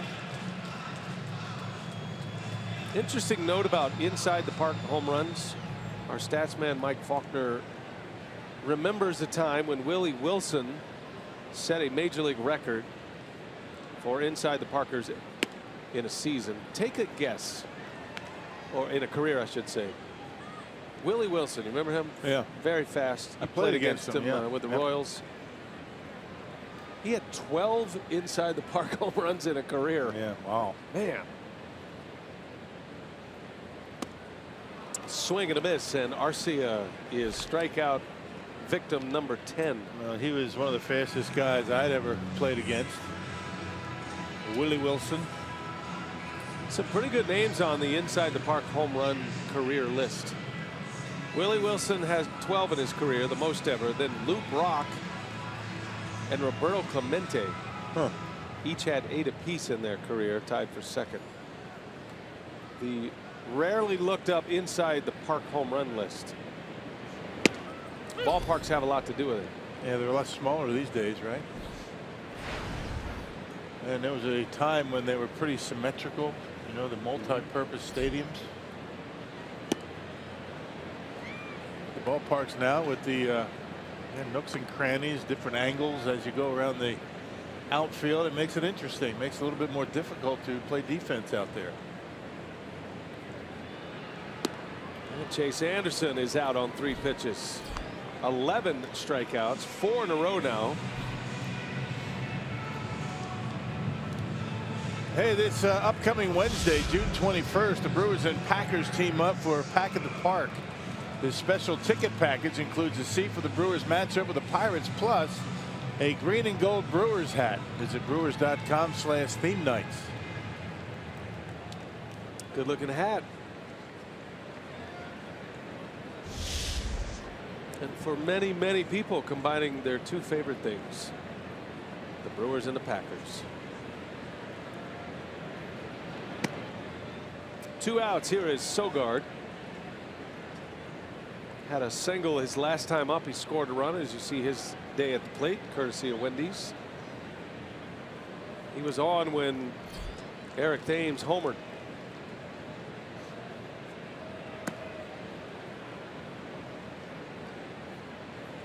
There was finally a run scored in the series that was not courtesy of a home run. The double by Hunter Renfroe in the 4th that scored Cordero.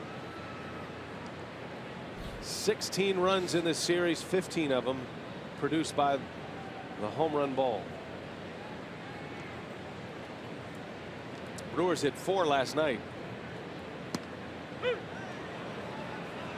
And dropped the changeup right there. He's feeling pretty good out there on the mound tonight today. Changeup, sliders. And he's been very effective with the fastball, particularly good with the fastball up in the strike zone. His pitch count's in good shape. Only 70. He's never pitched more than 5 innings in a big league game. His 5th major league start.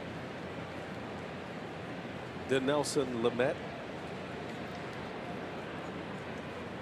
You can see why the Padres are eager to keep him in the mix.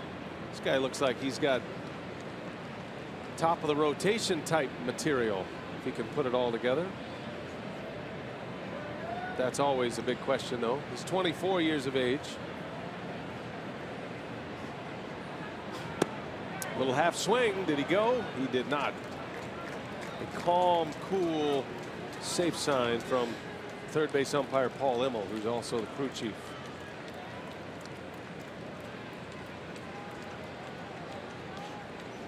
And now the count 3-2. Sogard trying to get Thames to the plate here in this 5th inning. Brewers lead by a run. Down the right field line, foul. Jumped on it, but got out ahead of it. Tried to come up and in on Sogard and turned it around.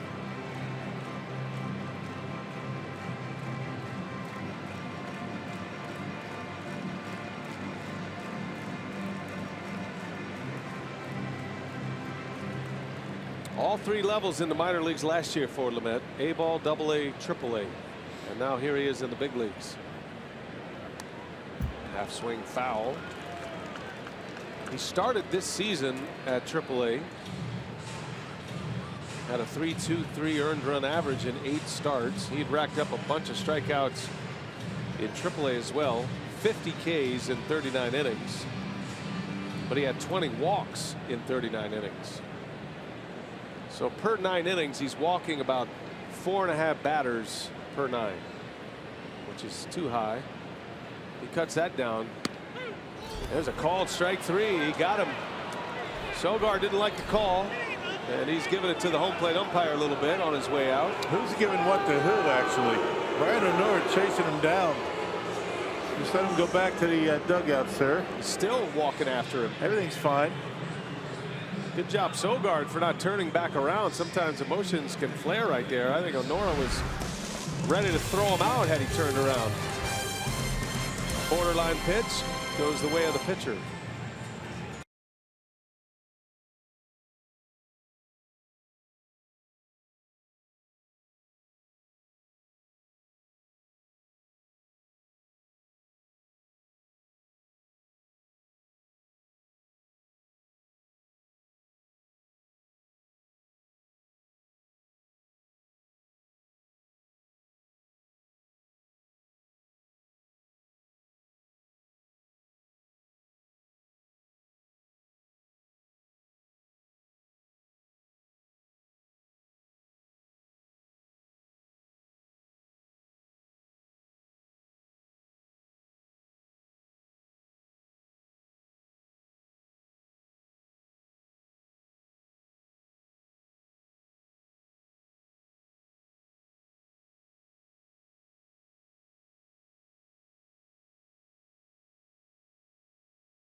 Padres 3-2 Milwaukee on a 3-run 3rd inning.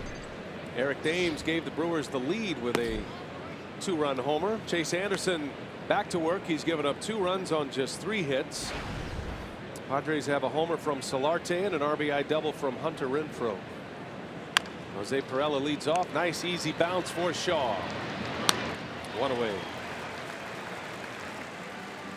Padre leadoff hitter is 0 for 3. And here comes Franchy Cordero now.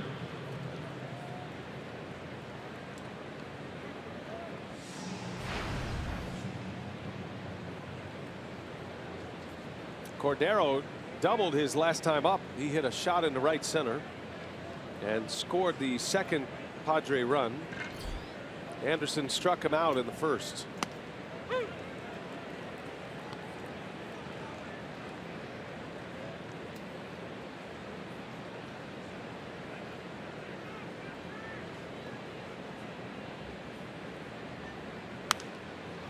Sounded like off the end of the bat a little bit, and a fly ball that'll hang up for Broxton. 2 gone in the 6th inning.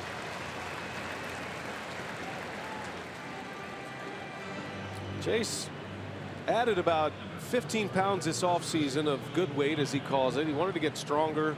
He had a terrific finish to the season last season, but felt like there was a little more velocity in him, and you could see his legs. He really built up his legs, and knowing that that's where it all starts from, and he wanted to make sure he was durable and healthy for the long season, as it is for a starting pitcher. That can be a rigorous road through a season to get through it without an injury. Last year, Chase had a 4.39 ERA. He did make 30 starts. Yeah, but finished very strong. I mean, 10-3. 271 earned run average over his last 25 starts, including 13 this year. So his last 12 last year, outstanding work, and has continued that, and actually had to earn his spot in the starting rotation in spring training, which I would imagine not the worst thing in the world. Anderson's last 12 starts last year, he had a 2.56 ERA. And then came to spring training, and Craig Counsell made it known quickly that the only 2 spots that are secure in the 5-man rotation were Junior Guerra and Zach Davies. Myers sends one deep to left, and this game is going to be tied at 3 on a rocket by Will Myers. And he has homered in consecutive games, and the home run trend continues at Miller Park in this series. Number 14 for Myers. Well, you can't leave one down the middle on this guy. I don't care what kind of pitch it is.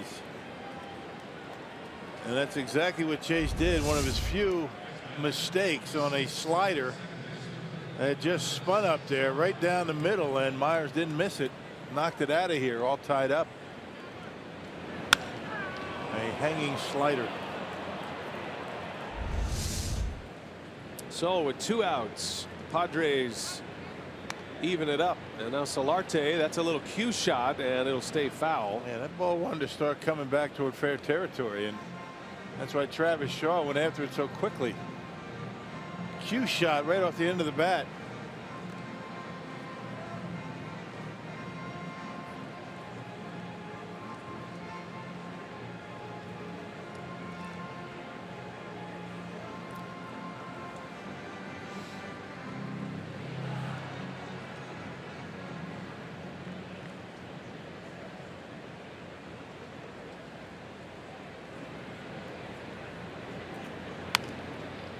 Jam shot this time. So one off the end of the bat, another one right off the hands, and Solarte finds himself down 0-2 in the count. 3 runs on the board for the Padres, the most Anderson has allowed since his start on May 21st against the Cubs, when he gave up 6. He's been on a great roll. Curveball fouled away.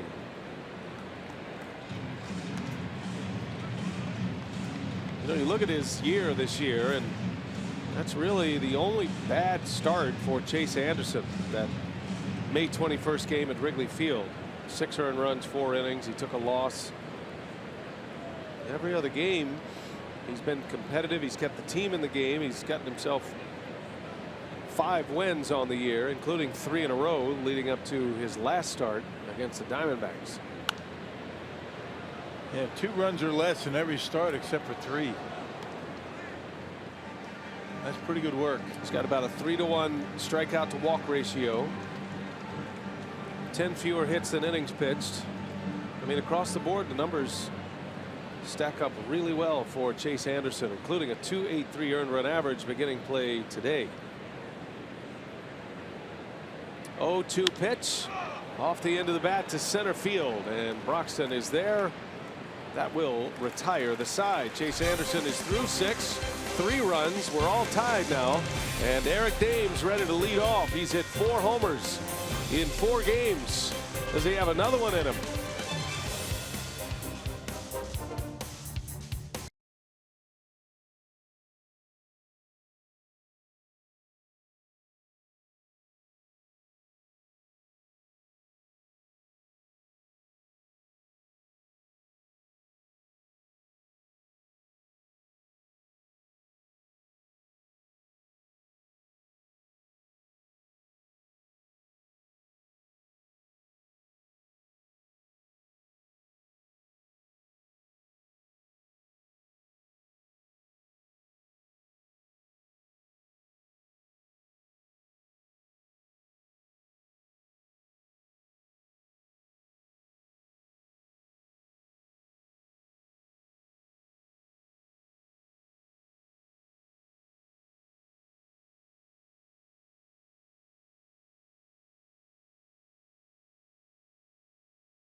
Found the hot stroke, homering in 4 consecutive games. That one was a game winner in the 9th inning in St. Louis. This was a walk-off home run last night. First walk-off of his big league career.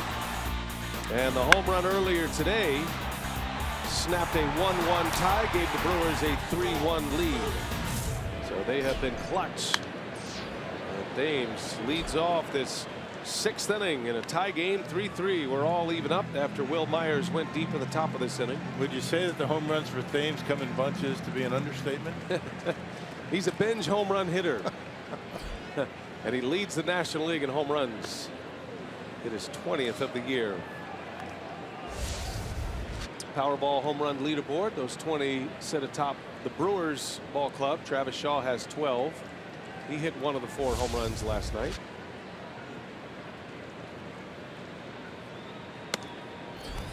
Eric Dames is the 2nd player in the majors to hit the 20 homer mark. Aaron Judge, the all-world rookie from the New York Yankees, has 23.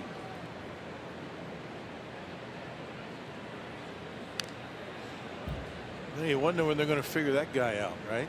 I mean, I think that they've tried everything, but he continues to hit everything they're throwing up there. Aaron Judge. Brewers are going to see him right before the All-Star break. Yeah, 3-game series with the Yankees in the Bronx. 2-2 the count. Dames, high fly ball, gets under this one. And Cordero is over. If it ever comes down, it does finally. And 1 away.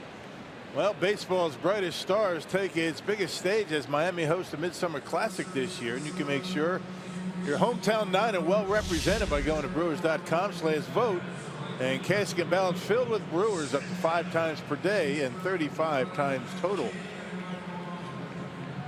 There, Travis Shaw, you've got Eric Thames.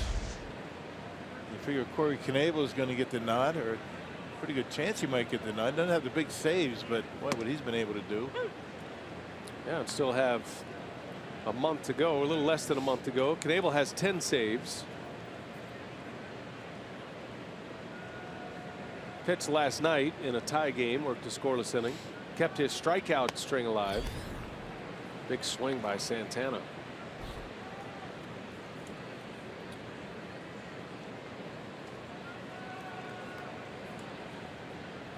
Domingo Santana with 2 away, or check it with 1 away, and a little roller back to the mound.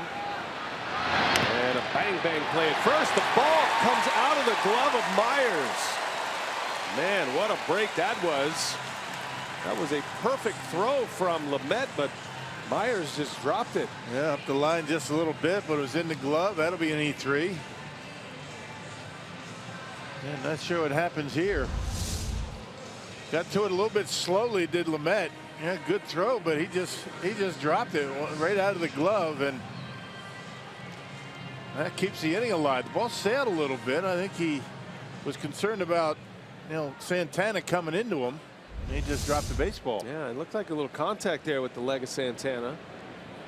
And seeing that for a second time, not the best throw. I think the problem with that throw was it took a while for Lamet to pick it up and actually throw it, which put the runner in play. And that will be an error on Will Myers, but Lamet certainly bears some responsibility for that throw. It was a little bit slow getting there. Lamet, he's a big dude. He's 6'4". Taking a while to bounce off that mound and get to it.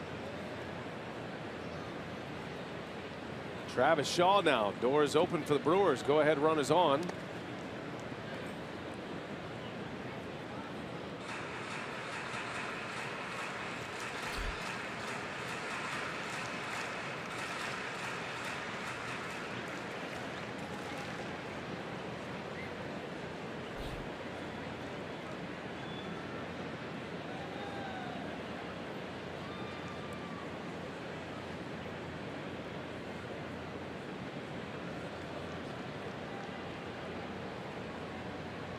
Travis Shaw, slow roller out to second base. Solarte flips to second. The throw to first is in time. A double play. Slow developing play, but good arms around that San Diego infield, and they turn that into 2. A 4-6-3 double play. The Brewers are going to take a quick peek just to see if Shaw was there, and yeah, he's out. That's going to be the end of the inning. That's an easy call.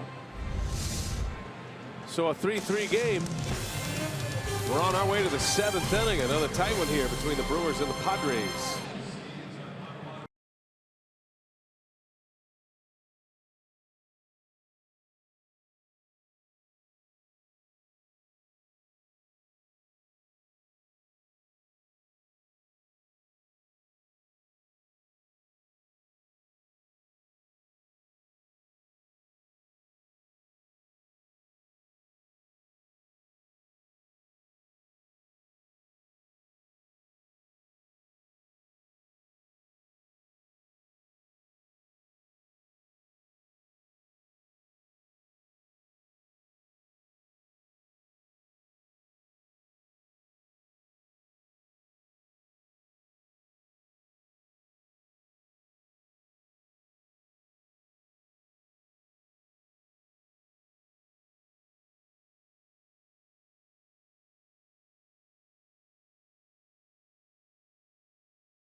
Ball break brought to you by T-Mobile. The Oakland A's trading third baseman Trevor Plouffe to the Rays. And then Victor Martinez was released Saturday morning after spending 2 nights in the hospital. Had an irregular heartbeat. Not released from the team, released from the hospital. He will not be with the team. Very scary situation there for Victor Martinez, one of the great switch hitters in the game. So we're wishing him the best and the Tigers. Just didn't work out for Trevor Plouffe with the Oakland A's and a personality conflict. Yeah. Let's hope Plouffe will get it going in Tampa Bay. Chase Anderson's back on the mound. It is a 3-3 game. The total board is identical right now. 3 runs, 4 hits, 1 error, 1 left on for both clubs. And Anderson working in the 7th. Takes a strike.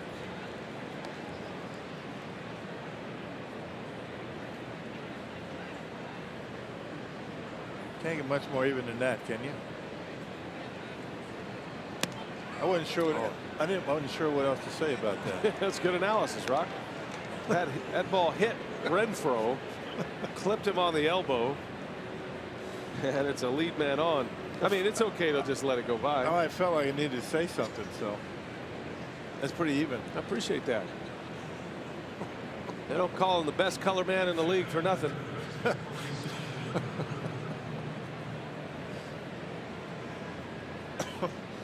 Full service TV analyst Bill Schroeder in year number 73 in the booth here. I was trying to come up with something really witty. I just couldn't. How many years? 23? Something like that. Doesn't seem like that many. It's been fun. 11 with you. 11, my 11th.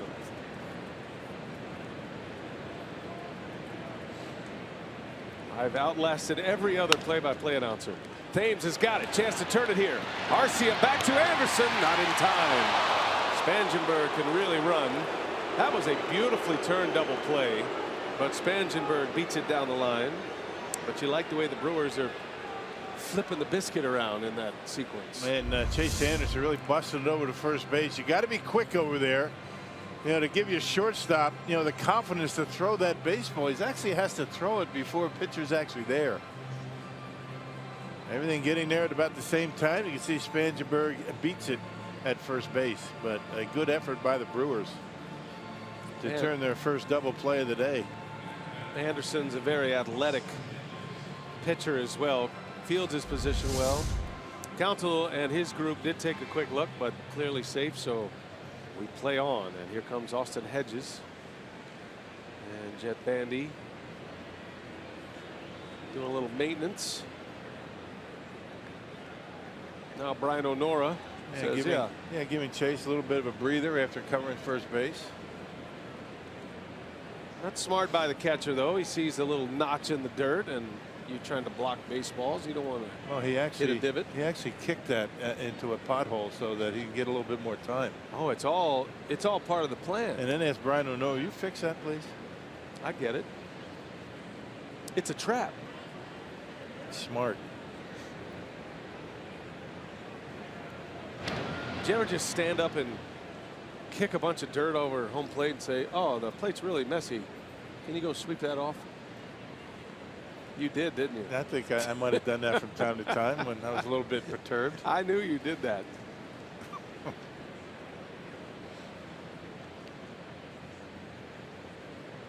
You're debating whether you wanted to fess up or not all these years later. Do you have anybody you should apologize to?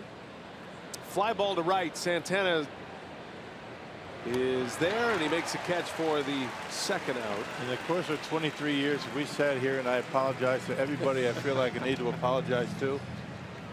Well, I got a few things we could discuss.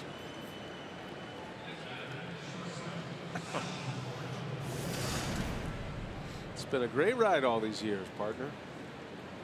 This has been one of the more fun rides we've been on. Yeah, this is right up there. You're right. I mean, even the playoff years, and this has been a very fun team to follow. They really have. You just love the enthusiasm that they bring to the ballpark every single day. Every day. A lot of enthusiasm. I think what's most impressive, we'll see how long they're on this roll, but the fact they've taken some serious gut-punching losses and have come back. I was talking to Lee Tunnell today, the Brewers bullpen coach, and he was saying this year more than any other he has had to play the role of psychologist with this current group. And usually when you're losing games like that, those hard losses, that usually falls on the bullpen, right? So the bullpen coach has had the Dr. Phil work down there all season long, and they have been worked a lot, and he's got to keep them ready, keep them positive. Not an easy job sometimes, but for every gut-punching loss that they've had, how many great wins come back wins have they had? I mean, just as many, I would think. Sure. Last night was a great example. Yeah. Lee had a good line. He said, you know, we're not as talented as we have been, and meaning in his time in Milwaukee, he's seen bullpens that have had more talent, more arms. But he said, but we do have the shortest memories that I've ever seen, which is a really important trait if you're going to pitch out there. Paolo Espino working on his release points, it looks like. Alan Cordoba at the plate, and Anderson hits the edge. 1 ball, 1 strike. 2 men are out here in the 7th. This will probably be the last inning for Chase Anderson. It looks like there's a pinch hitter out on deck with a pitcher spot coming up. I think the Brewers would be delighted to see Lament out of there. Yeah, I think you're right. That's Matt Caesar. And the Padres do have action in their bullpen. All leading towards a pitching change. Center field shallow. Broxton got a late start, long way in, can't get it. On his way to third base goes Spangenberg, and a little flare single keeps the inning alive. First and third for the Padres now with 2 outs. That outfield playing a little bit deeper just to protect against the extra base hit. They'll give up the single. That's not going to score a run in that at bat. An extra base hit would, and that's why Broxton not able to get there. Got it down on a trademark. Didn't hit it all that hard. You can see how deep Broxton is out there in center, and falls in front of him. So Andy Green's going to bring on a pinch hitter. Lamet is out. He establishes a strikeout record for a Padre rookie. I beg your pardon, the second most strikeouts for a Padre rookie with 12 punch-outs. It is the highest strikeout mark for any rookie pitcher this year. And no walks. That's equally impressive. 6 innings, 3 runs, all earned, no walks, 12 Ks. He's out. Matt Caesar pinch hits, and Anderson starts him with a breaking ball strike. Caesar as a pinch hitter is 3 for 17. Some of that came with the Cubs earlier this year. Traded to the Padres for a minor leaguer. And his lone home run of the season as a pinch hitter came with San Diego. His only hit actually is 1 for 8 as a Padre pinch hitter. First and third, 2 outs.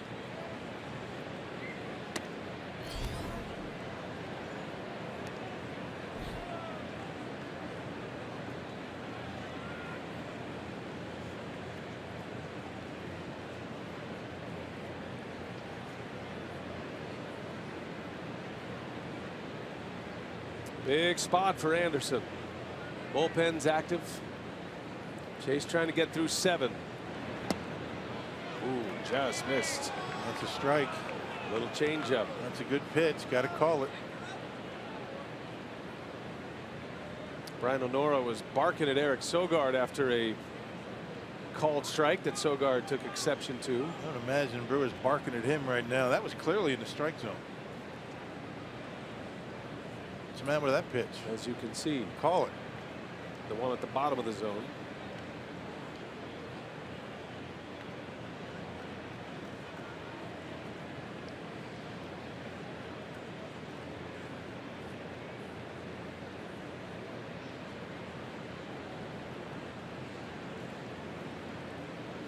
Big swing in the count. Instead of 1-2, it's 2-1 in a crucial spot in the ball game. Runners at the corners. Caesar yanks one foul. Look out in there. Man, that was hot into the crowd.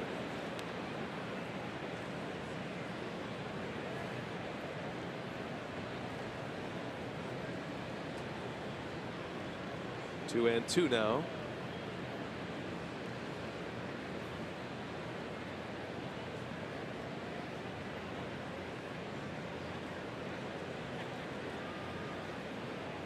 Anderson has 6 strikeouts. 2-2 the count on Caesar. Oh, he just got a piece. That was a late swing on a high fastball. And 95, one of his better fastballs of the day, so he still has something left.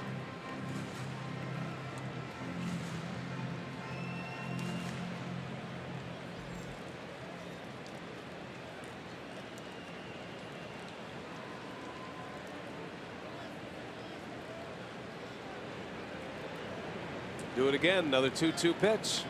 Chase deals in the air to center. Broxton coming in, now going back. He's got it, and Chase Anderson is through 7 in a tie game. That'll probably be it for him. 3-3 Padres Brewers, game 2 of this series.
MLB.TV Premium. You can watch every out-of-market regular season game live on over 400 supported devices.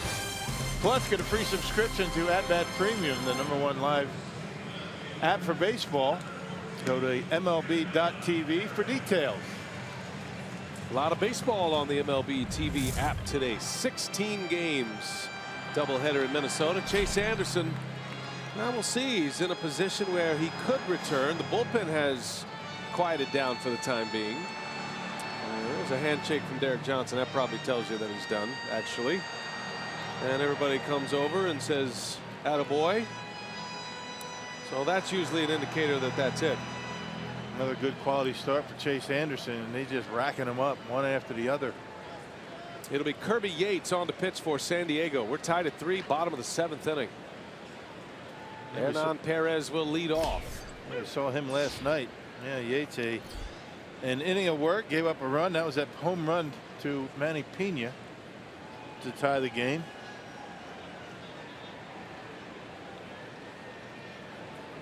That was an 8th inning home run by Pena. Yeah, big swing by Perez. Yates went 2/3 of an inning in the game last night. Had a couple of punch outs. His 2 outs were Ks. Hernan has a hit tonight, or today, had a single his last time up.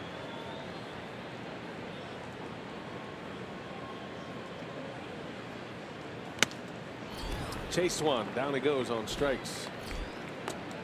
Brewers are punching out a lot here today. That's the 13th strikeout for the Brewers offense.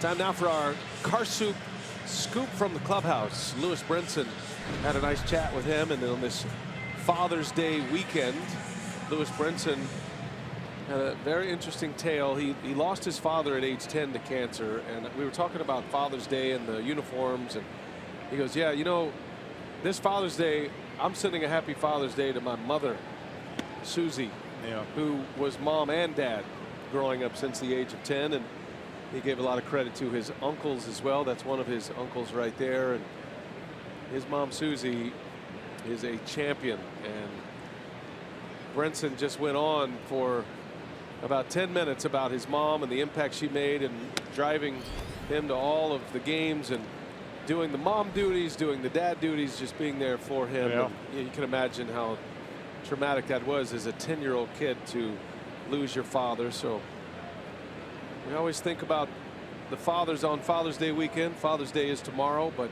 you know, it's difficult for many people who have lost their fathers. And Brinson will be one of them tomorrow as we celebrate Father's Day. He and Chase Anderson. It's a strong woman right there, and you love a son talking about his mama that way. I just getting ready to say, you love the fact that he acknowledges that and he's open and free to talk about it. Good stuff from Lewis Brinson. I had a chat with him today too. What a class guy he is. You can tell he was raised very well by his mom. He's quick with a laugh. He's got a great sense of humor, big personality. He's got a chance to be a real good big leaguer. One thing about Brinson you like, by the way, just to add to that, when you say something about him or give him a compliment, I was talking about his triple yesterday, he's constantly throwing or deflecting that compliment elsewhere, you know, whether it be the hitting coach or whether it be his parents or his uncle, or he's got his hitting coach here, which is a good friend of his that he's grown up with. And that's a pretty strong character trait, somebody at that young of an age who will send all of that praise elsewhere. As Bandy continues his struggles at the plate, and it's back-to-back strikeouts for Yates. Probably see Brinson back in the lineup tomorrow on Father's Day.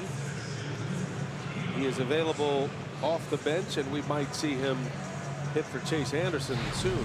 Yeah, hit a triple in last night's ball game. Boy, he was flying around the bases. Lewis Brinson. Keon Broxton with 2 outs. 3-3 game. The Brewers' last 11 runs have been courtesy of the home run ball. It's a pretty obscure record to try to track down, but we are efforting to see if that is a franchise record. I would imagine it is. That's my guess. That's a lot of consecutive runs on a home run. 4 last night, 2 more today, and then the Thames home run Thursday to win the game for the Brewers in St. Louis. So 7 homers have produced 11 consecutive runs. 1-2 to Keon. Arcia with an inside the park home run earlier today.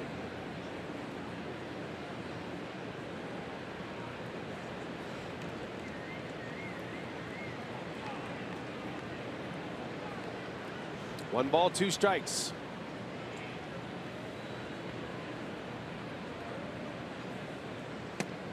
Ooh, called strike 3. Down he goes. Inning is over. Yates strikes out the side. 15 Padres strikeouts. We go to the 8th, tied at 3.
Hey, a reminder, you can join Brewers pitcher Matt Garza and his teammates for the Brewers Bowl-a-thon on Sunday, August 13th. Enjoy a silent auction and, of course, bowling with the Brewers players while raising money for the Joy House, which is a shelter to help women and children reclaim their lives from homelessness. Sign up today, register at brewers.com/bowling or call 414-902-4581. Roof is closed on a Saturday afternoon. A little bit of rain in the area. Chase Anderson was excellent through 7. A quality start for him. Now it's Jared Hughes on the mound for the Brewers as we go to the 8th. Yeah, Jared picked up a win last night. He pitched a scoreless 10th inning. He's got a 123 earned run average over his last 8 outings. That covers 7 1/3. He's allowed only 1 earned run. Spins a breaking ball in for strike 1 on Pirela. Chase Anderson goes 7. 5 hits, 3 runs, all earned. No walks. He struck out 6. And unfortunately will not factor in the decision today. It is a bullpen game from here on out. And Hughes gets the first crack out of the Brewers bullpen. Seems like every Brewers game ends up that way, doesn't it? Every game close. Well, even the game in St. Louis, game 1, 4-0 score, certainly not out of hand. These guys are in just about every game they play, which really puts a toll on the pen.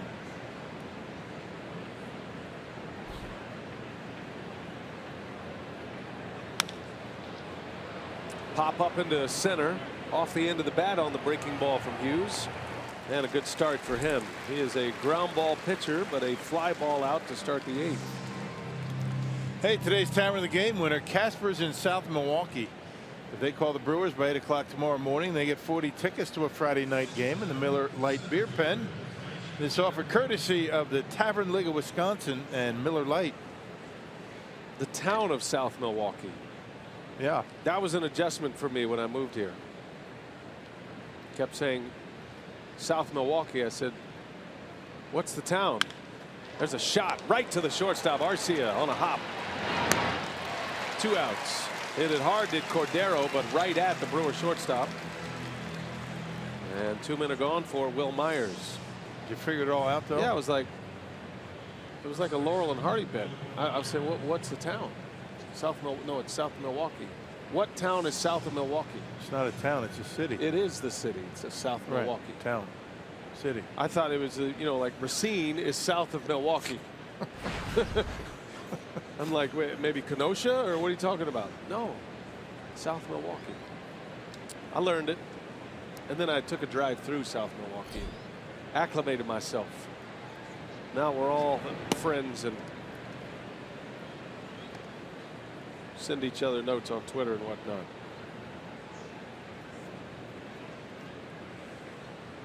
So we're glad they're watching today. Casper's. Myers takes a ball, 2-0 the count. Dangerous hitter at the plate. Hit a game-tying home run off Anderson in the 6th inning, and it came with 2 outs. And it was a no-doubter. He hit one off the scoreboard yesterday.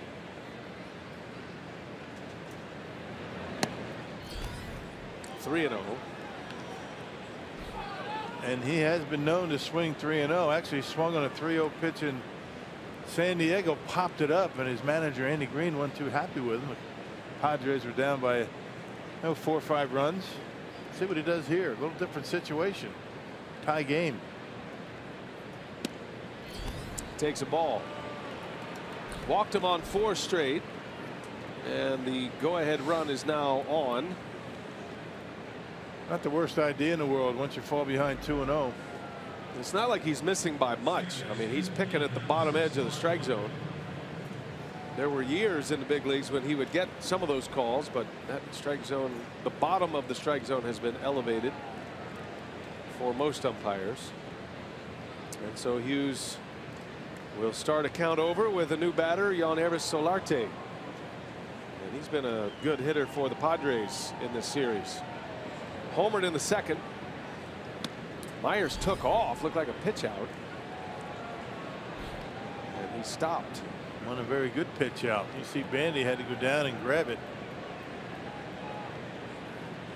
Sometimes when a pitcher changes his delivery, even speeds up his delivery to home plate, guy will realize something's up and he'll stop. Got to take your same delivery to home plate. Myers is a threat. He stole 28 bases last year to go along with his 28 home runs. He has 8 this year. Been caught 3 times. This is an advantage the Brewers have this year with both of their catchers. Both throw it very well. Bandy has a cannon behind the plate. Solarte takes a strike. So he was taking to see if Myers was going to run. Not a bad pitch though, right on the outside corner, down at the knees.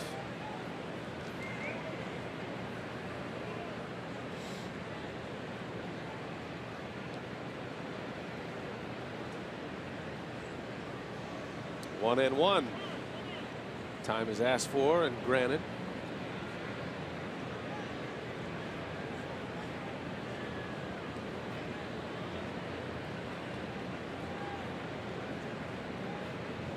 Two outs in the inning.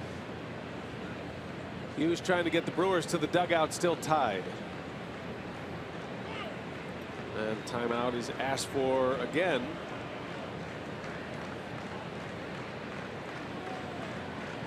Hitters don't like standing in there waiting on a pitcher to deal. I get a little anxious, tense. Base runners don't like it either. Which is the purpose.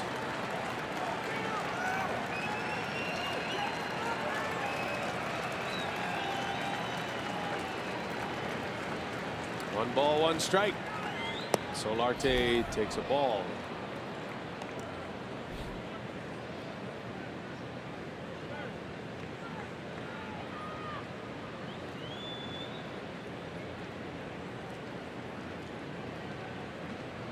The 6'7" Jared Hughes. He is a first-time father. Had a baby born in December. Special Father's Day weekend for him. 2-1 pitch. That low strike is not a call for Brian O'Nora.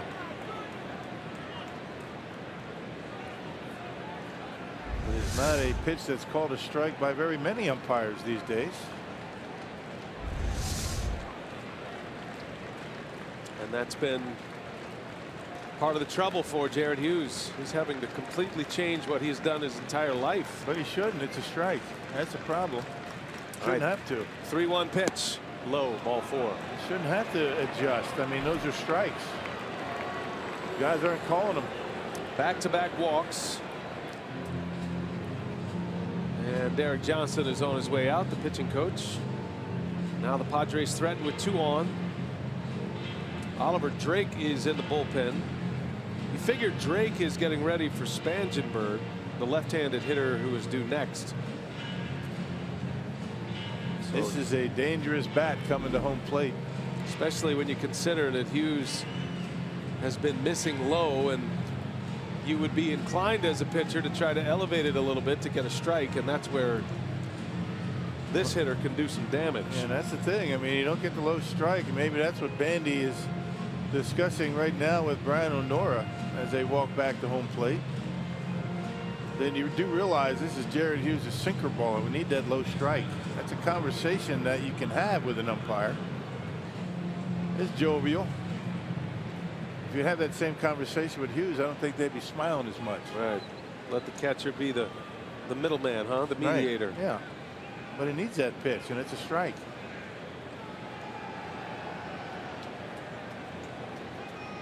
Always talking to himself. All right, big spot right here. Padres threaten. 2 on, 2 out. Hunter Renfroe at the plate. He drove in a run with a double in the 4th. Setting up inside is Bandy, and that one is down in the dirt. The runners will hold.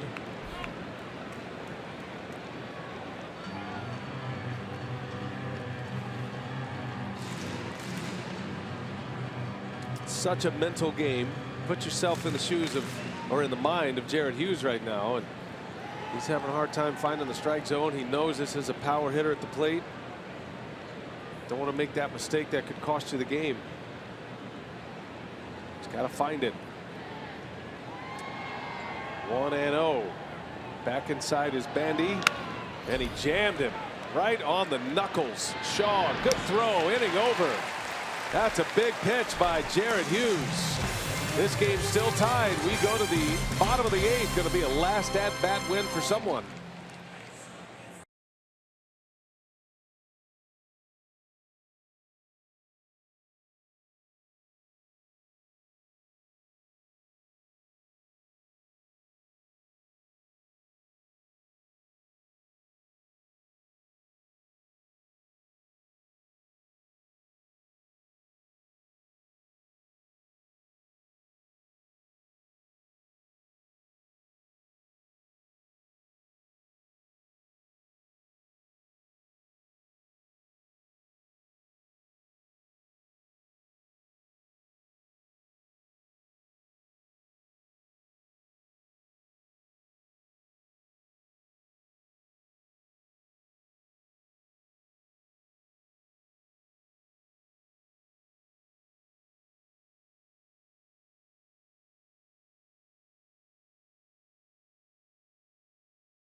Out in our spot in the right field corner, getting ready for a Brewers Live postgame presented by Ascension.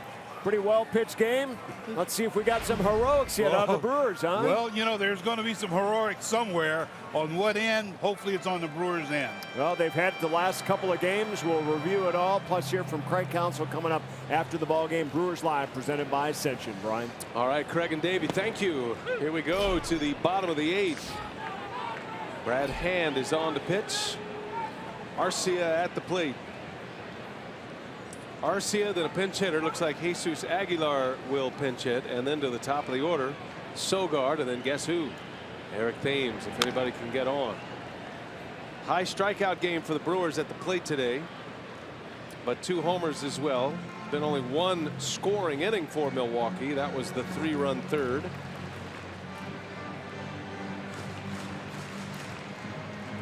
Aguilar awaiting his chance.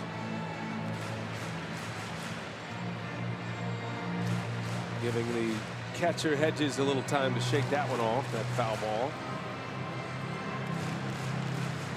Those catchers and umpires, they look after each other back there. One gets dinged, the other will take some time. Yeah, walk around the plate, maybe dust it off. Catcher go out there, talk to the pitcher. 0-2 the count to Arcia. And a breaking ball. They'll ask if he went. He checks his swing. Arcia with home run number 5 in the 3rd, an inside the park home run.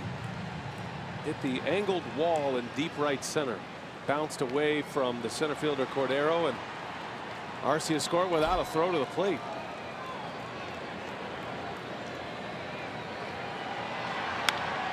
In the air to left field. Shallow. Perella coming in. And there is the first out. The Brewers have not had a hit since the 4th inning. That was a single by Perez with 1 out. Jesus Aguilar announced as the pinch hitter. The numbers for Brad Hand appearing in his 33rd game. That is among league leaders. They had an inning and a 3rd in yesterday's ball game. Gave a couple of hits, one of them a home run. Hand led all of baseball in games pitched last year. Rubber armed left-hander. Aguilar at the plate. Well, the Brewers had a little Miller Park magic last night. Walk-off home run in the 10th inning by Thames. They won in their final at-bat in St. Louis on Thursday. And if they win this game, it'll be in their final at-bat. Aguilar into left center, a base hit. Over to cut it off Cordero. He's got it.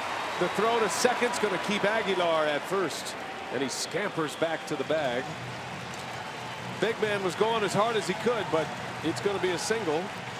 And there is the potential go-ahead run. Yeah, he has done a great job coming off the bench, has Aguilar, and he got a fastball out over the plate. Hit it hard, but, you know, Cordero very fast out there in center field. Able to cut it off and keep Aguilar at first base. Aguilar with a home run, 6 RBIs, and a .276 batting average coming off the bench. That was his 9th hit as a pinch hitter. And it sets up the inning. It means, barring a double play ball, Eric Thames is going to get an at bat. Here's Sogard.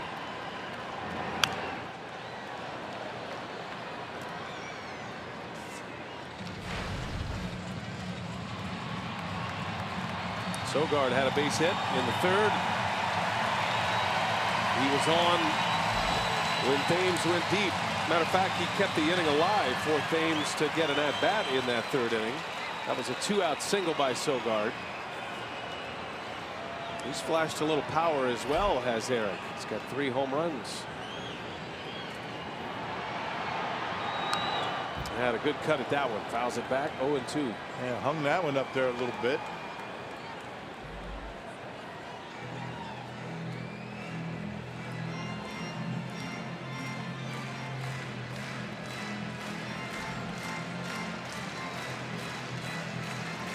Thames due next.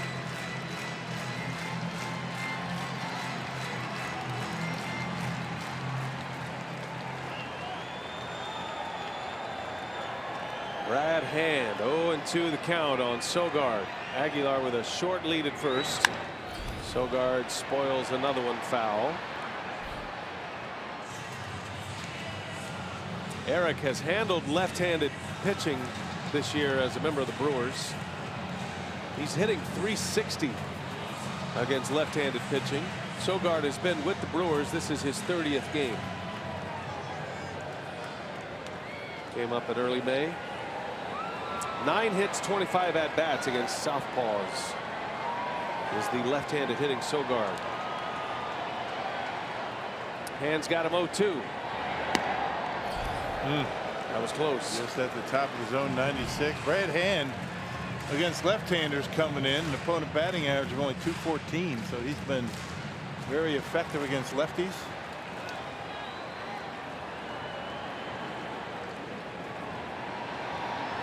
Hand is averaging over 11 strikeouts per 9 innings this season. He has been a punch-out artist. Do it again. 1 ball, 2 strikes. 2-2. Good take.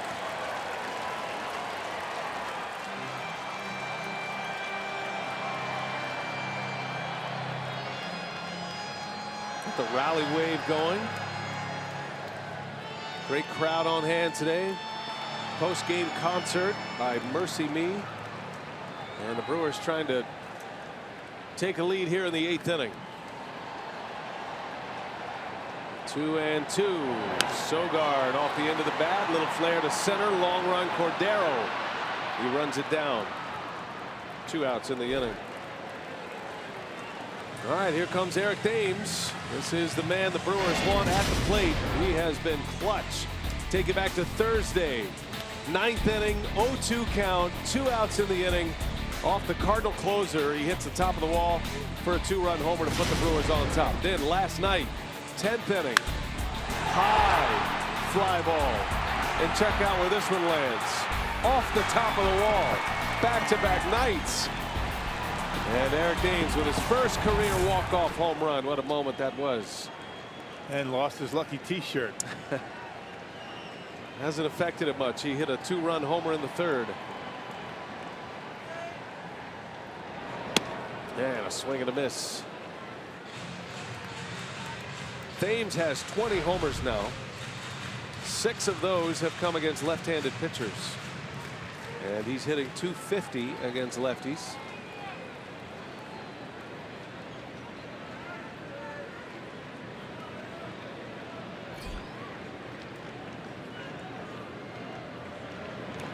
There's a great contrast between Thames and the pitcher Hand.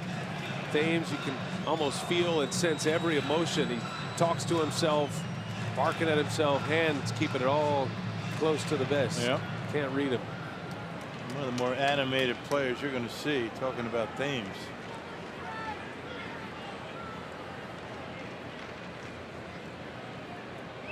One ball, one strike. Aguilar at first. He carries the go-ahead run.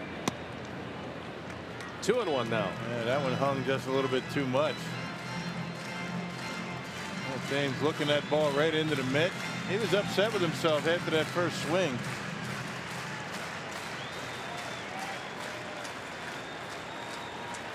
Always visualizing. He's got his catchphrases to remind him what to do, whether it's mechanical or a philosophical approach.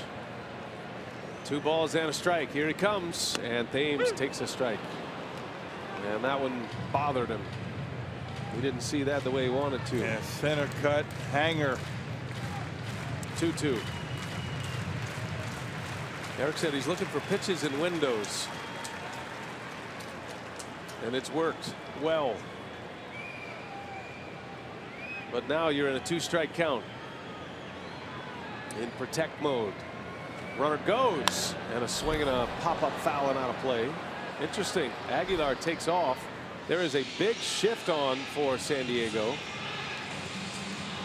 I guess figuring that they're not paying much attention to him. Brad Hand is more concerned about Thames, which he should be. A sneak attack. I think that works once. Shortstop Cordoba is in his normal spot. They've moved the third baseman Spangenberg over near the bag. And that is Solarte out there in the grass. Wide open left side for Thames. Sets up away, does Hedges. 2-2 pitch is in there. A called strike 3. 95-mile-an-hour fastball on the black. And the inning is over. Tied at 8. We go to the 9th. San Diego coming up. Perfect pitch to get the Padres out of the inning.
Miller Park, all tied at 3 as we go to the 9th inning.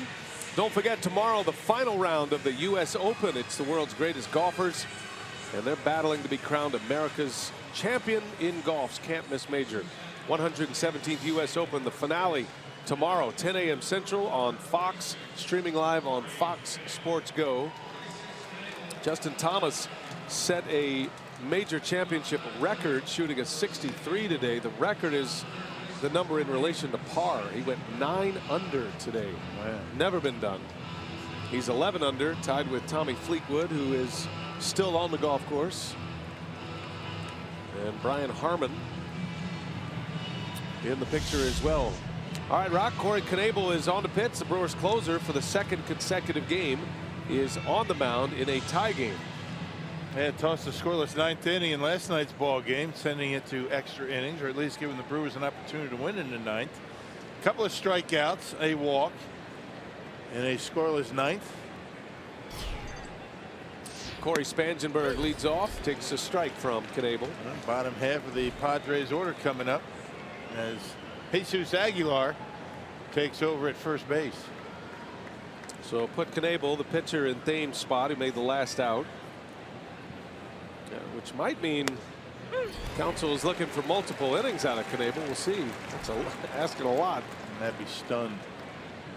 It gives him the option. That depends on how quickly Knebel can get through this inning. He's worked quite a bit already in the first half. 0-2 count. Fouls it away.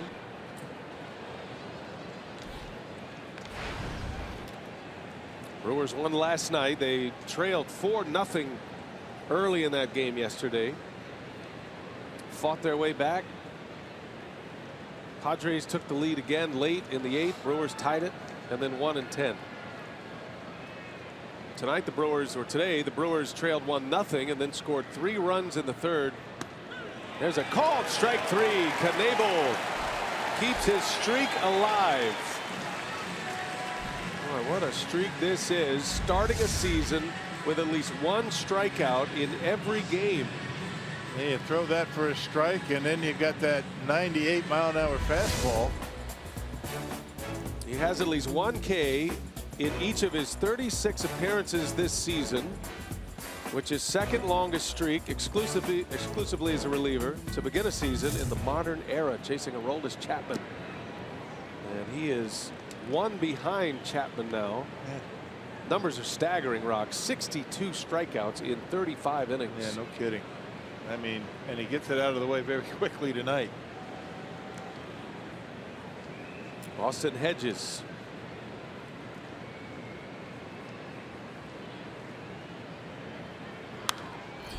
He's got it right by him, didn't he? Fastball at 97. You have to be aware of that curveball, which really causes you to behind the fastball quite often. You never know when he's going to throw it. He's actually been throwing it, you know, behind the count, 1-0, 2-0, full count, anytime. 1-2 now. That element of doubt in the hitter's head. I mean, you're not looking for the curveball, but it's just in the back of your mind, just a little bit to slow the bat down just enough.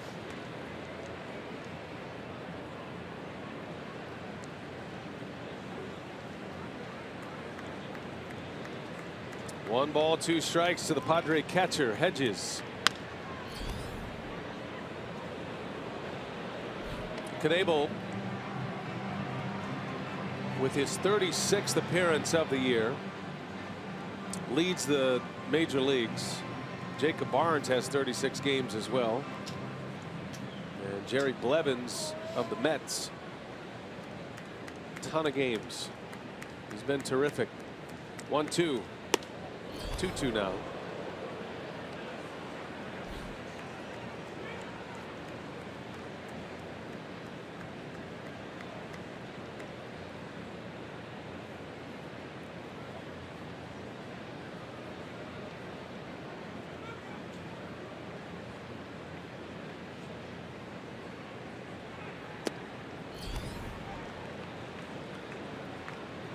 Hedges has worked it full. Jared Hughes worked a scoreless 8th inning. Gave up two out walks, then got a ground ball to end the inning. Knebel with 1 out in the 9th. Due up for the Brewers in the bottom of the 9th, Santana, Shaw, Perez. 3-2 pitch. Soft liner left field. That is going to stay fair. And Hedges on his way to second base with a double. Wow, somehow he kept that ball fair. It's almost like it had a little slice on it as it was going down the left field line. It might have, because he got jammed. I mean, that's what happens sometimes when that ball gets in on you a little bit. It has that reverse spin. All fastballs except for the first pitch of the at-bat. That might have sliced just inside that left field line, and a one-out double. Rory couldn't believe it. That was not a bad pitch. Up and in, not even a strike.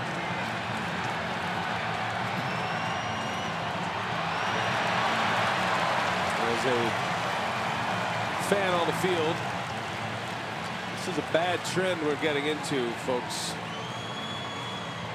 Last couple of series we've had a fan run on the field. It's not worth it. It really isn't. It's going to cost you a ton of money. You're going to go to jail for what? We're not going to show it. Yeah, well, you embarrass yourself and you make, you know, the whole town look bad, right?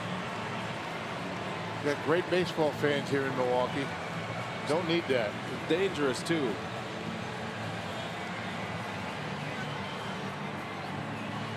Good work by the security force to get that resolved quickly.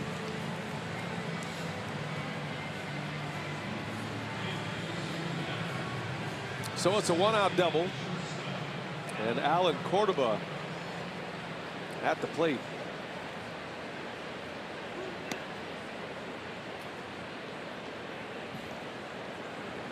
Knebel asking if he could throw a pitch.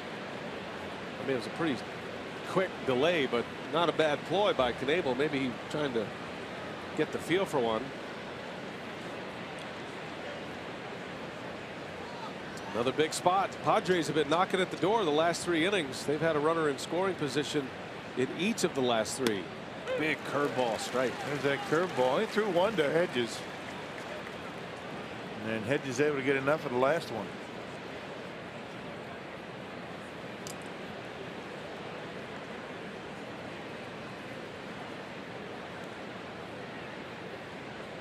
Three game, 9th inning. Knebel fires. Missed with a curveball. Well, so now you've thrown 2 in a row. Cordoba knows you're a 2-pitch pitcher. Well, he's sitting fastball here. He got first base open. Got number 8 hitter going to go right after him. Bandy sets up inside. Long pause by Knebel. And a fastball strike and a perfect spot down and away. And you wonder why Cordoba wasn't looking for it. I mean, that was a pretty good pitch to hit.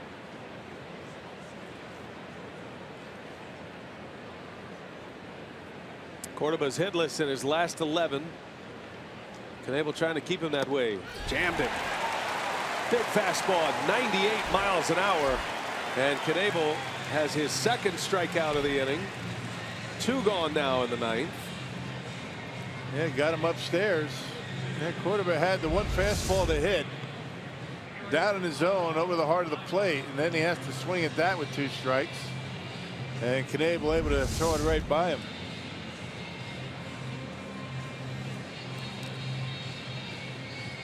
One more step here for Knebel, and he'll have the pinch hitter Eric Ibar. Switch hitter. Batting in the 9th spot. Go ahead run at second in Hedges.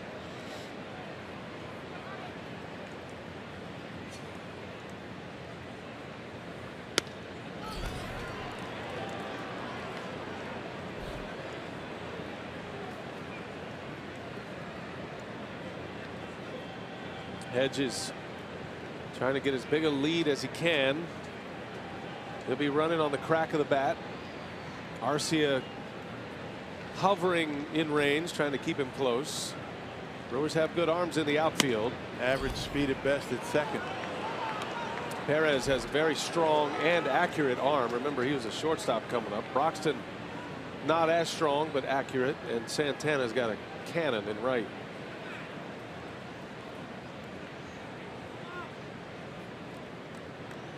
And Hedges will have a mad dash if the Ball's put in play. 2-0 to Ibar. 3-3 game, 9th inning, and a pickoff play. Ooh, good catch by Arcia. That thing was headed for center field. Had to stop on a dime and reach back. Not an easy catch, especially with the speed that Knebel threw it. Big fastball, and he's able to keep it in the glove. Tell you, I think a good throw it might get him. Close. Arcia was right there. He threw him a little slider, it looked like, or a cutter. It had some movement. Yeah. Everything pitchers throw moves. 2-0 to Ibar. And a sweeping curveball in there, misses. It's 3-0 now. Well, you got a young hitter on deck in Pirela. Veteran hitter and a contact hitter at the plate in Ibar. Ibar is one of the few experienced players the Padres have on their roster. If he gets the fastball he likes, he will be swinging. Takes a strike. Top of the zone.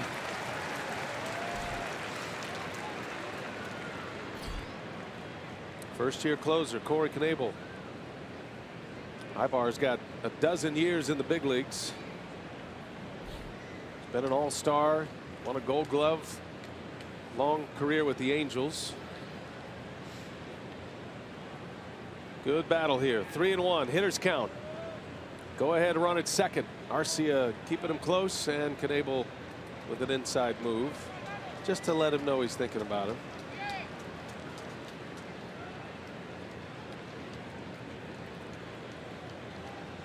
That's the game right there, those two, from a shortstop's perspective. Trying to let that runner know you're right there. You don't want him to get a big lead. And he doesn't have a big lead. 3-1. Ibar bounces over to first. Aguilar will go to the bag, and Knebel holds serve. Corey Knebel puts a 0 on the board. Do the Brewers have a little Miller Park magic in them again tonight? Walk off last night. In position to walk off the Padres again today. Bottom of the ninth coming your way.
Brewers baseball on Fox Sports Wisconsin is presented by Potawatomi Hotel and Casino. Roof is closed. Stage is set. Big crowd on hand. Bottom of the ninth inning. Domingo Santana will lead off. 3-3 game. And the pitch is inside for a ball. Padres bring their closer in. He's got 12 saves. Brandon Maurer. 0-3 and a .615 earned run average. So he's got a high earned run average for a closer. Works fast. He does have A big fastball and a big slider. Command is the key. Santana's looking for a mistake here. 2-0 pitch. Strike. 96 miles an hour.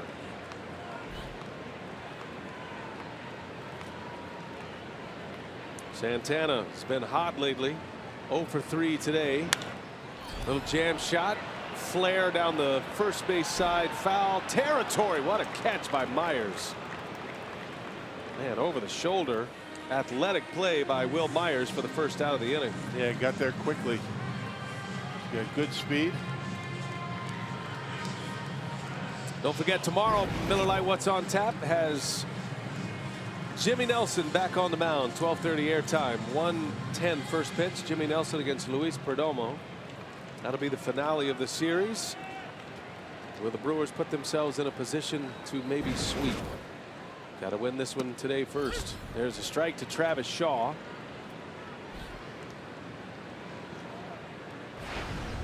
Shaw is hitless. 0 for 3. Bounced into a double play last time up. Has never had a walk-off home run in his career. Likes that baseball down and in. Throws that slider. He makes a mistake with it. Here it comes. 1-1 pitch. Left it up there, up and away. Missed with it. 2-1 now. Tried to backdoor it back there on the outside corner. 2-1 to Shaw. It's a little changeup in there for a strike. Yep.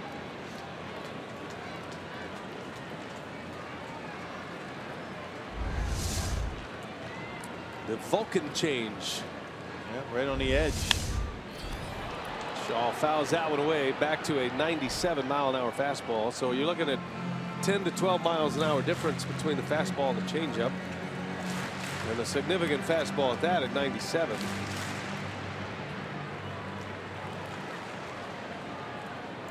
See what he has in mind. Going to the breaking ball here. 2-2. Shaw rips it. Foul. That was the hanger right there. That's the one he wanted. Well, he got one right down the middle. Just a touch out ahead of it. Yeah. Well, again, when you're trying to cover 97 miles an hour, you're going to be out in front. I mean, that's center cut, heart of the plate. Back to the heat. 2-2 pitch, and Shaw spoils it foul. Stuck between the two. Ahead of the breaking ball, behind the fastball, but he's hanging in there.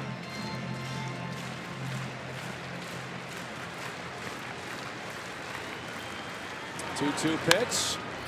In the ground to second. And Solarte makes a play for out number 2.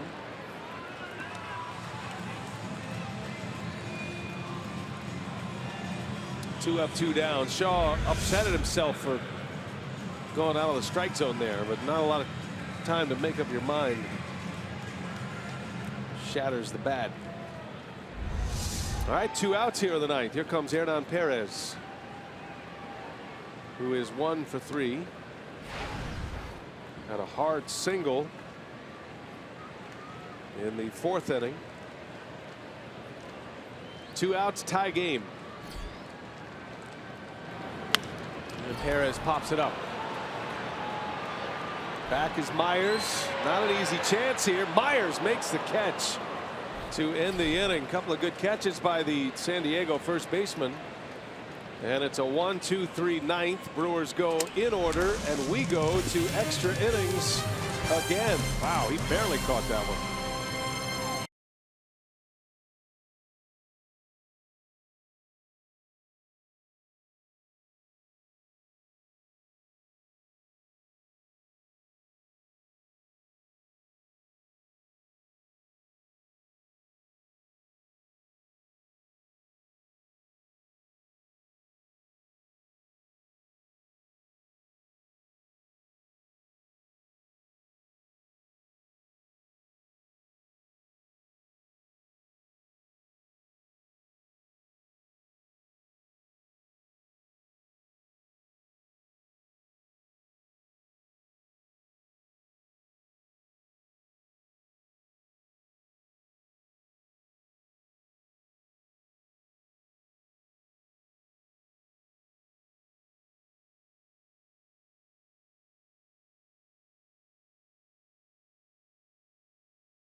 Padres to the 10th in a 3-3 game.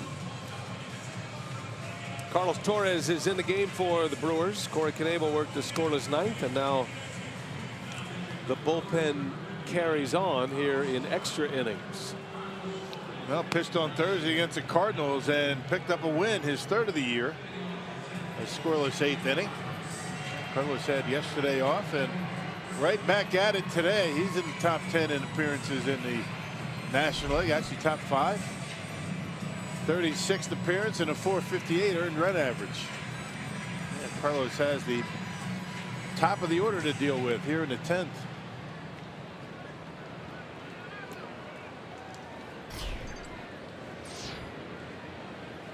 It'll start with Jose Perella. Cordero next, then Myers. And Perella takes a strike.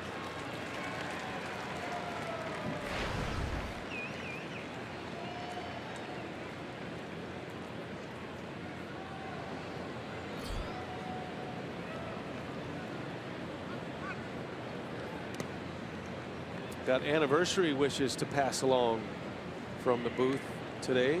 The Blankenships, Tim and Lori, celebrating their 30th wedding anniversary here at Miller Park. Big Brewers fans. No better place to celebrate an anniversary than right here. Post-game concert following. Brewers trying to make it a happy occasion and beat the Padres in back-to-back games in extra innings. The Brewers are 3-6 in extra inning games. They won the first 2, lost the next 6, and then won last night on that Thames home run. 1-2 pitch, fouled out of play. Craig Counsell said about Torres that he feels like he's rounding back into form, the form we saw last year, and after a few weeks of struggles on the mound and really just fighting his command, didn't have any life on his fastball. Counsell said he saw in Torres what he saw last year in that game in St. Louis, and that's what we're talking about right there. That is a nasty breaking ball and a strikeout to start the 10th inning for Carlos Torres. You know, the other thing he did, other than a good breaking ball in St. Louis, he threw a lot of four-seam fastballs. Kind of went away a little bit from the cutter because it really hadn't been doing a whole lot. There's that rotation, a curveball, well located down in the strike zone, actually out of the zone, and gets his swing and a miss. So, you know, not so many cutters last time as four-seamers. He's got the stylish Father's Day shoes going. There's a swing and a miss by Cordero. Yeah, it seemed like Torres had no confidence in certainly his curveball. We hardly saw that. And, you know, his fastball just had a little cut. His cutter, which he was using often, it was just the one pitch and it was just spinning in there, and everything would seem to be about the same velocity. Ground ball to Sogard. 2 up and 2 down for Torres. If the Brewers get this guy back to where he was last year, suddenly a beat up, beleaguered bullpen turns into a pretty tight bullpen, especially with the emergence of Josh Hader, right, who gives you a left-handed option. And Hughes is starting to find his way now. And, you know, Knebel and Barnes have been fantastic. Yep, Hader threw a couple of innings of scoreless baseball on Thursday in St. Louis. #1 pitching prospect in the Brewers system. He's going to be a starter in the major leagues, but right now the Brewers need him out of the bullpen. And he's been good, and he's given him a different look.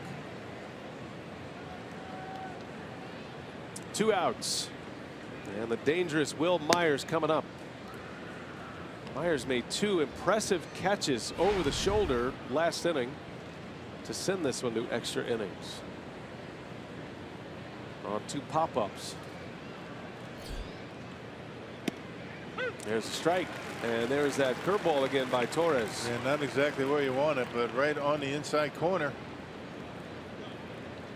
Back Myers off and able to catch the edge with it.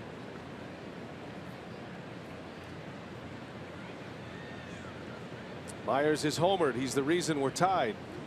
Homered in the 6th inning. Homered yesterday as well. He now has 14 for the year. Hit 28 last season. Hughes walked him his last time up, so he's 1 for 3. Been on twice. 2-1 pitch. Down and out. 3 balls and a strike. 6th inning homer. This was in a 3-2 game, and off Chase Anderson. And he knew it. Tied it up quickly. Long way out of here. Hanging slider. Knocked it out of here. And Chase didn't make too many mistakes tonight. Yeah, but that was one of them. He can be a showstopper for sure. Will Myers. Got to make a good pitch here. 3-1. Walks him. 2-out walk. San Diego has had a base runner on in the last 5 innings. And in the 7th, 8th, and 9th, they had a base runner in scoring position. And yet the Brewers have been able to put the zeros on the board. Yeah, Padres hitless with a man in scoring position tonight. Brewers 0 for 1 with runners in scoring position tonight. Not a whole lot going on. Yangervis Solarte now.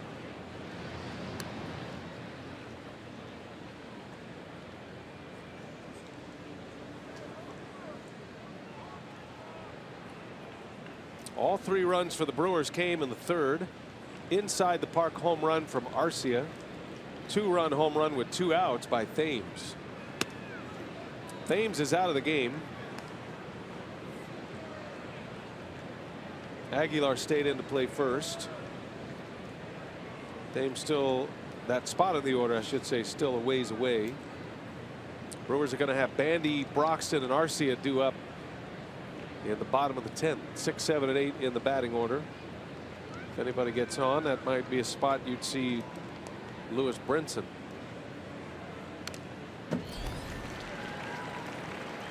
One and one to count on Solarte. Yeah, that's that 4-seamer we were just talking about. You know, 95 in on the hands of Solarte and not able to get the bat head out.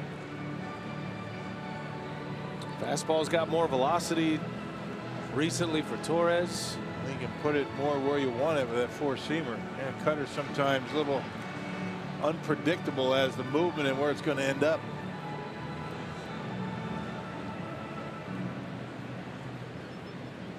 Solarte's got some pop. He homered earlier today. Put the Padres on the board first with a solo shot. Homered in the 8th inning last night.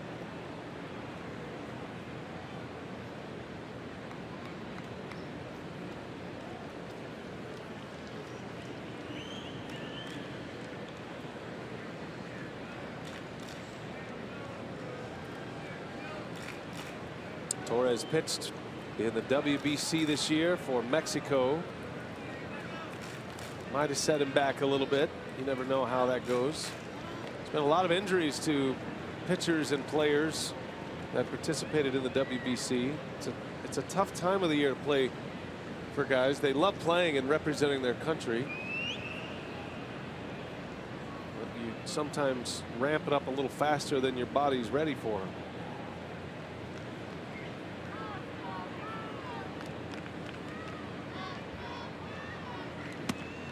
A strike, big one there.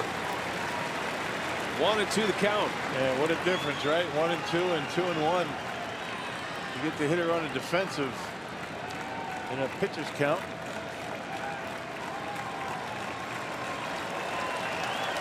Crowd getting into it.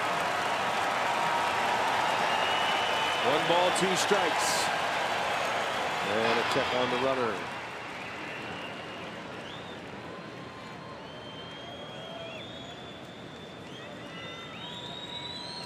In this series, Solarte's been a good mistake hitter. And he's actually hit some good pitches out, too. He's covering it all right now. That's the scary part about where he is at this moment. Has 37 RBIs. Tied with Myers for the most on the ball club. So the Padres have one of their best up there. Myers takes off, pitches upstairs, throw to second. gets into center field, and Myers will not run. He steals the base, but he does not try to advance. Yeah, he had an opportunity if he bounced up quickly to get to third base. Satisfied with the stolen base. That was interesting because, you know, Broxton was playing very deep. He's playing deep with a man at first and 2 outs. And right there, he knows right away, but decides not to go. Look how deep Broxton is. And if he gets up quickly, I mean, he's going to be able to get to third easily. Yeah, no problem. Well, he's at second. He's in scoring position. Brewers have the shift on. And Solarte, a chopper foul, just foul. Count will stay at 2-2. In Myers' defense, if he felt as though he got, you know, maybe recognized a little bit too late in his mind, you don't want to make the last out at third. If there's any hesitation, just stay there. You're already in scoring position.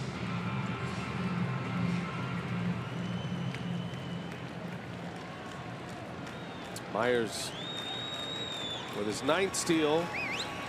4th straight inning, San Diego's had a runner in scoring position. And Torres is trying to keep the trend alive of stranding him. 2-2 to Solarte. Torres deals, and a swing and a drive. That is way back, and it is gone.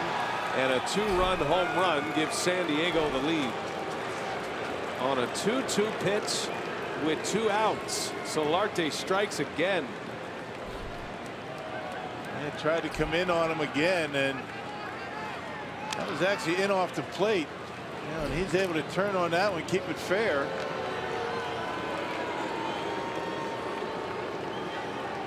.53 Padres. That wasn't even a bad pitch. And check out where this ends up. That was that cut fastball, though. It was off the inside corner. Solarte does a real good job of barreling it up and keeping it fair. That's not an easy pitch to keep fair either. There's no doubt that was leaving the ballpark. 2-out, 2-strike homer. 5-3. Solarte with his 3rd multi-homer game of his career, with his 2 home runs today, and now has 3 in the series.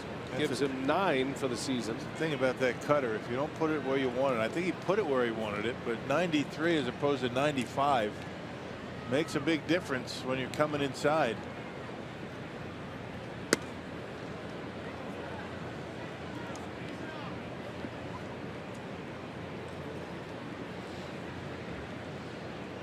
Hunter Renfroe, who has been on twice. He doubled in a run in the 4th inning, drew a walk in a second at bat. There's a swing and a miss. 1-2 to count. Brewers are going to be down at the bottom of their order, and at this moment trailing by 2 as Solarte strikes again. This guy's been a tough out. Myers and Solarte are the 2 guys the Brewers are trying to have not beat you. And if this score hangs on, that will be exactly the case. There's a called strike 3. The inning is over, but the Brewers are now down by 2. Solarte with a 2-run bomb with 2 outs.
Solarte with a home run in the second to put the Padres on the board. Then a home run from Orlando Arcia.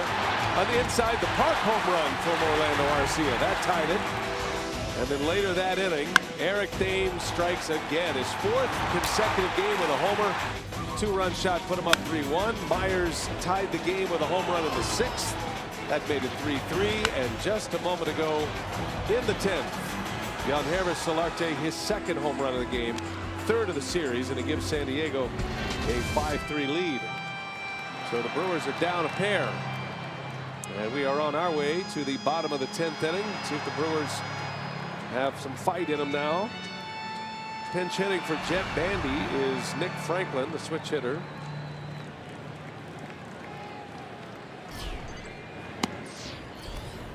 It'll be Franklin, Broxton, and Arcia. How about that? Brandon Maurer going multiple innings here and pick up a win. Maurer, the Padres closer. Brewers are hoping he can find himself in one of those wild spells.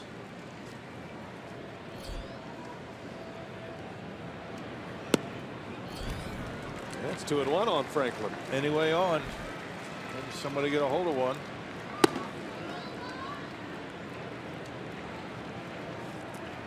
Maurer worked a 3-up, 3-down 9th inning. That's a strike. He's got 3 pitches. You don't see closers use 3 pitches very often. Saw a good changeup last inning.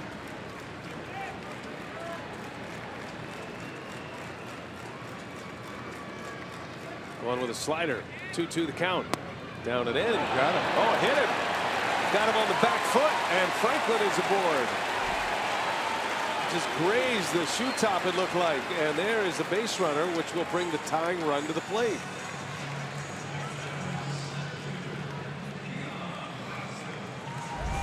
And just tried to throw a little bit too hard. He pulled it and got him right on the inside of the foot, back foot.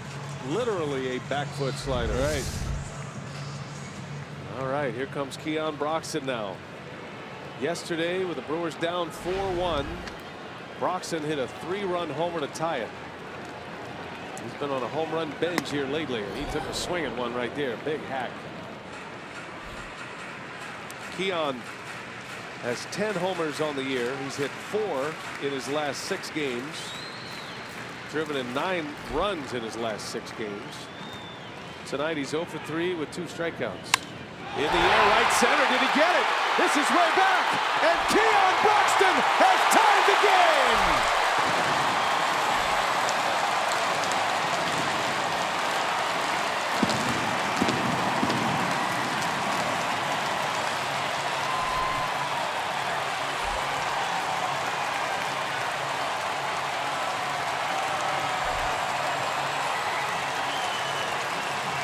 They're just rolling them out moment after moment. And this time it's Keon Broxton who squares the deal at 5. It's not the swing, it's what he swings at. When he gets the ball down in the zone, that's when he hits his homers. Maurer gave him one right down the middle of the plate, below the belt, and he gave it a ride. My goodness, these guys are something. Goosebump material here. Broxton launching. See where it is? It's down. You know, down about mid-thigh, not above the belt. There it goes. The swing is no different. It's just pitch selection for Keon. Arcia in the left field. Base hit. And Arcia gets it started again with nobody out. A single following the home run, and there is the potential winning run. Orlando, 2 hits, including the inside to Parker, and now the Brewers will send Aguilar to the plate, his 2nd plate appearance after pinch hitting in the 8th, and a chance to win this game. And maybe trying to squeeze a little bit too much out of Brandon Maurer today. This might be his last hitter. Activity, left-handers down in that bullpen.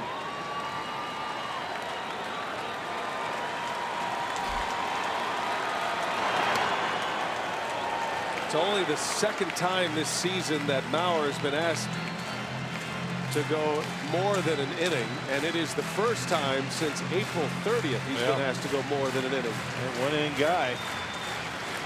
Uncharted territory for him. Aguilar with RC at first, and he popped him up. Cordoba, the shortstop, in the grass.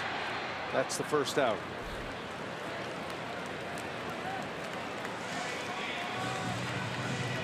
So Aguilar is retired. Now we go back to the top of the order. Eric Sogard. And remember, the pitcher spot is due next. And you figure that's going to be a spot for Brinson, barring a double play. And now Andy Green's coming out.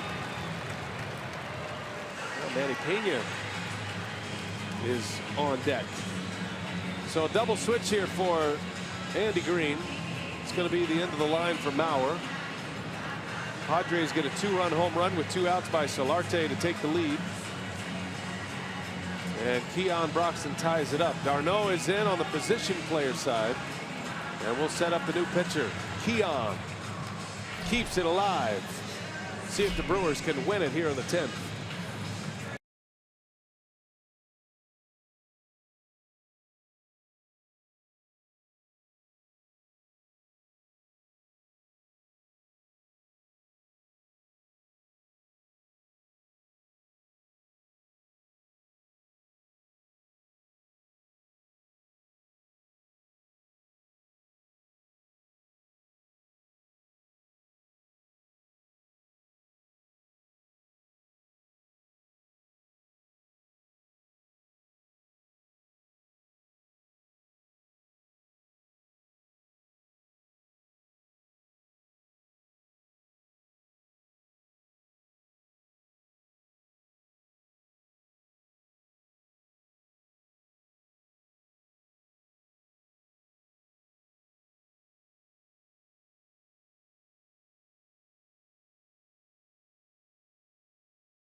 Home run to the opposite field to tie the game at 5. And here we are, still at it. 10th inning. New pitcher with 1 out in a double switch is going to be Jose Torres. 31st appearance of the season. Another guy that's been used a lot by San Diego. He's been pretty good minimizing base hits. League has not hit all that well against him. Chase Darno takes over in right field on the double switch. The left-hander will face Eric Sogard. Manny Pena has moved on deck. Council is running out of players. Franklin's in the game. He was hit by a pitch and on base when Broxton went deep. Aguilar pinch hit and remained in. So just Pena and Brinson remain. And barring a double play, looks like Manny Pena will get his shot.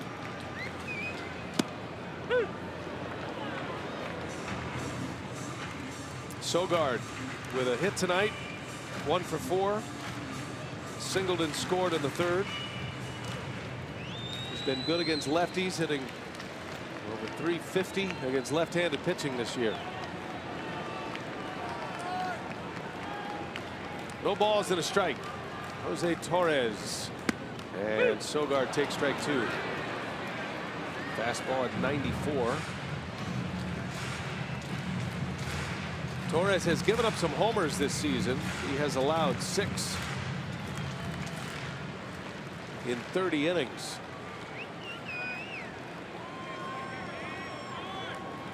He's averaging more strikeouts than innings pitched. The other side of the coin. No balls, 2 strikes. Sogard slashes one foul. Yeah, big fastball right there, up and in, 96 miles an hour. You got to figure that Orlando Arcia is just dying to try and steal a base, but with the left-hander out there, tough to get a jump. And a catcher who throws the ball as well. Arcia is not a burner. He has good speed, but he's not a fast runner, plus fast runner. He's got to learn how to steal bases too, get jumps, read pitchers. He has 4 steals this year. He's been caught 3 times. He's ready to run though. 0-2 pitch. Sogard spoils another one. Interesting, Rock. The Padres here, you check their outfield configuration and they are playing normal. They're playing at normal depth. They're not playing in the what they would call the no doubles depth. No, they're not expecting Sogard to drive one into the gap. They're protecting against the flare right now with lefty versus lefty. You got Pirella very shallow in left. That's a big gap out there in left center. Best arm in the outfield is in right. Renfroe has a very strong arm. 0-2 the count, and a throw to first. Arcia walking back to the bag before he even threw it over there. The Brewers have a little more in them.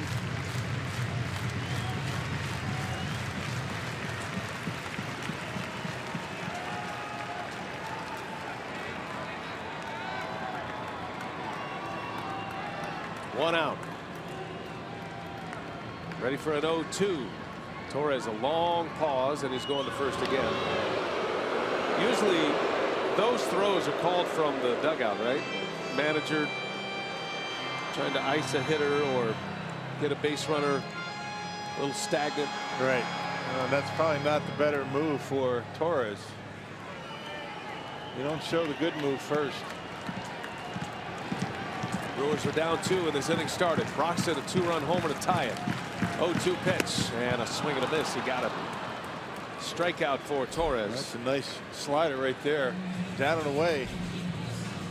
Not much you're going to do with that. He throws some high 3/4. You know, the slider able to catch the outside corner at the knees. Good pitch. So it'll be Manny Pena announced as the pinch hitter. Well, he's going to have to come in the game anyway, right? Yep, Bandy was pinch hit for by Franklin, so Pena will remain in the game to catch. Leaves Brenton as the only position player remaining. Pena hit a home run last night in the 8th inning to tie the game. Brewers would win in 10. Got the matchup.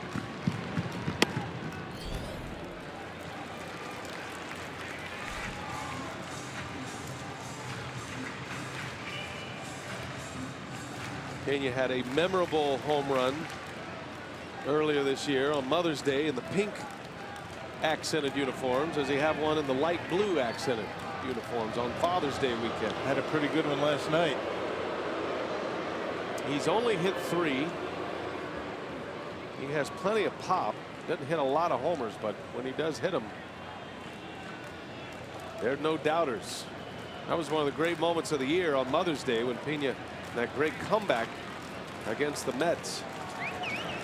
Pena lines one left field. That is going to get down foul. Oh man, he just missed the line. That would have been interesting. Goodness. I'll tell you what, I would imagine that Ed Cedar would have sent him regardless with 2 outs. That would have been very interesting. Good speed at first and misses it by about a foot. Watching it all the way. His job was done at that point. He was just hoping beyond hope. 1 ball, 1 strike on Pena. What a game this has been. Yeah, another Back one. and forth. Another one. Thriller last night. Got another one here today. Brewers trying to walk off for the 2nd straight day. 1-1 the count. Arcia carries that winning run and Torres chases him back.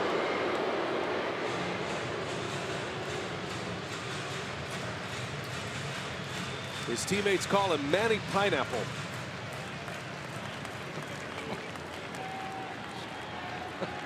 It's my favorite nickname.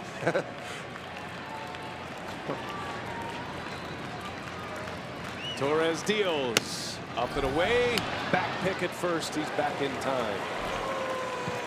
One of the many things we learned in that Eric Thames interview last night.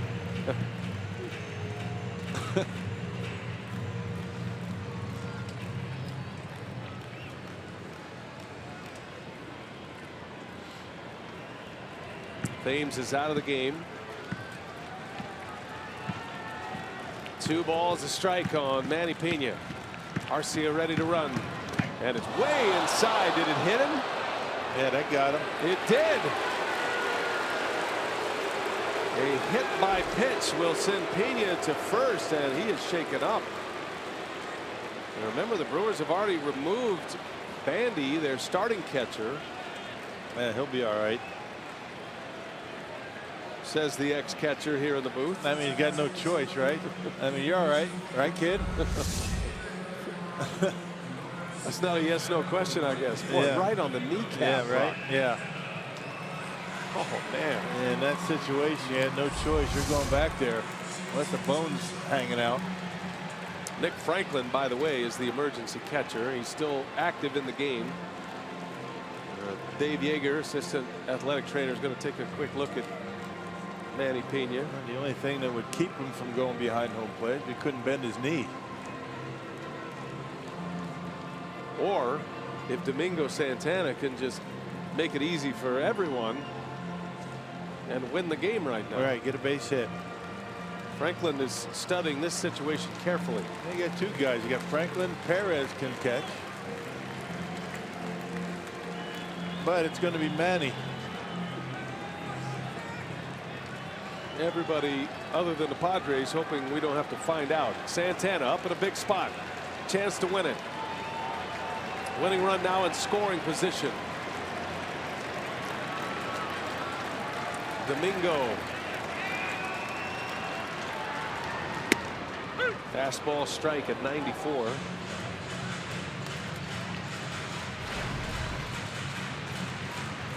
With 2 outs, Arcia is going to be on the move with a crack of the bat. Outfield relatively deep with Santana at the plate.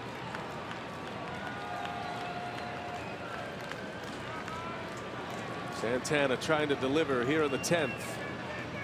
And a pop-up. Darno is over. Fair territory, and he makes the catch. And we are headed to the 11th, but Keon Broxton gets the Brewers off the deck. Down 2 in the 10th. Broxton steps up with a man on and delivers. Clutch home run by Keon. We're playing ball here in Milwaukee. We go to the 11th.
And we're still playing ball here at Miller Park. We go to the 11th.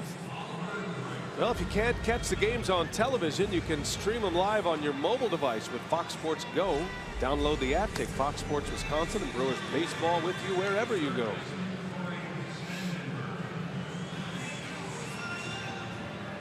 Pena will, in fact, stay in the game, and he will catch after taking a shot on the knee at the plate last inning. And the new pitcher Rocky is Oliver Drake, who picked up his first career major league save in St. Louis on Thursday. Yep, and he pitched last night, against these Padres. Tossed a 3-up, 3-down 7th inning, including a strikeout. And he's got the bottom half of the Padres order coming up. Spangenberg leads off, and he sends one deep to right. That's going to go. A bomb of a home run out of here. And the home runs continue in this series. It's unbelievable. Padres back on top as Spangenberg jumps on the first pitch. The entire series, only one run has scored without a home run. That was a Padres run. Now it's back in the 4th inning. And coming inside, the split-fingered fastball, and another pitch off the inside corner, and the Padres turn on this one. Spangenberg gives this one a ride way back. Second deck and right. It's amazing. Yeah. 22 runs have been scored in this series. 21 of the 22 courtesy of the home run ball. Hedges launches one. That is way back. Only question, is it fair or foul? And it is a foul ball. Yikes. That one had some heat on it. Yes, it did. 91, the fastball in on him. They just turned around a Corey Knebel fastball for a double down the line in left and in 9th, so he can handle anybody's fastball.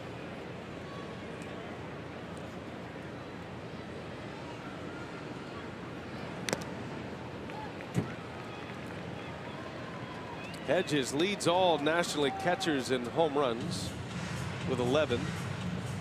Only other catcher with more homers is over in the American League.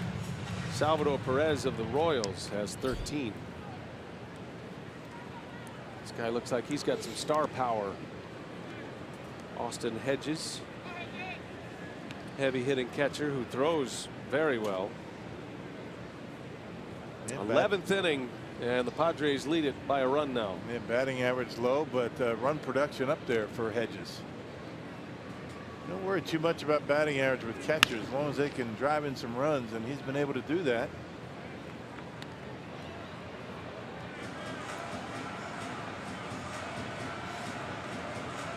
He's 24, but he's already in his 3rd year in the big leagues.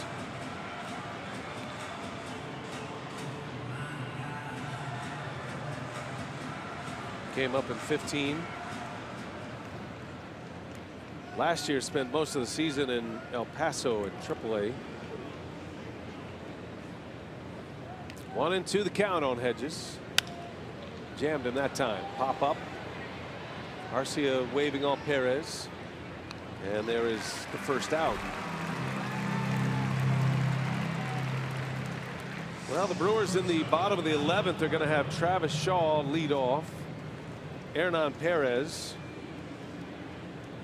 And then that would be the spot, if it gets there, that we'd see Brinson. And no activity in that Padres bullpen, which means Torres is coming back out.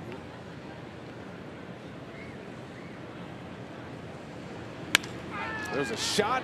What a play by Shaw. Across the diamond in time for the out.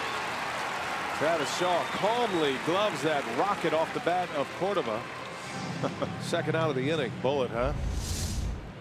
And playing way back behind the bag and able to work himself into a nice hop and gets the out. Little drop step. Got to play the hop. He's a good third baseman. He doesn't have a lot of range, but everything he can get to, he makes, and he's a very accurate thrower over to first. And made one of the best plays we've seen from a third baseman in St. Louis.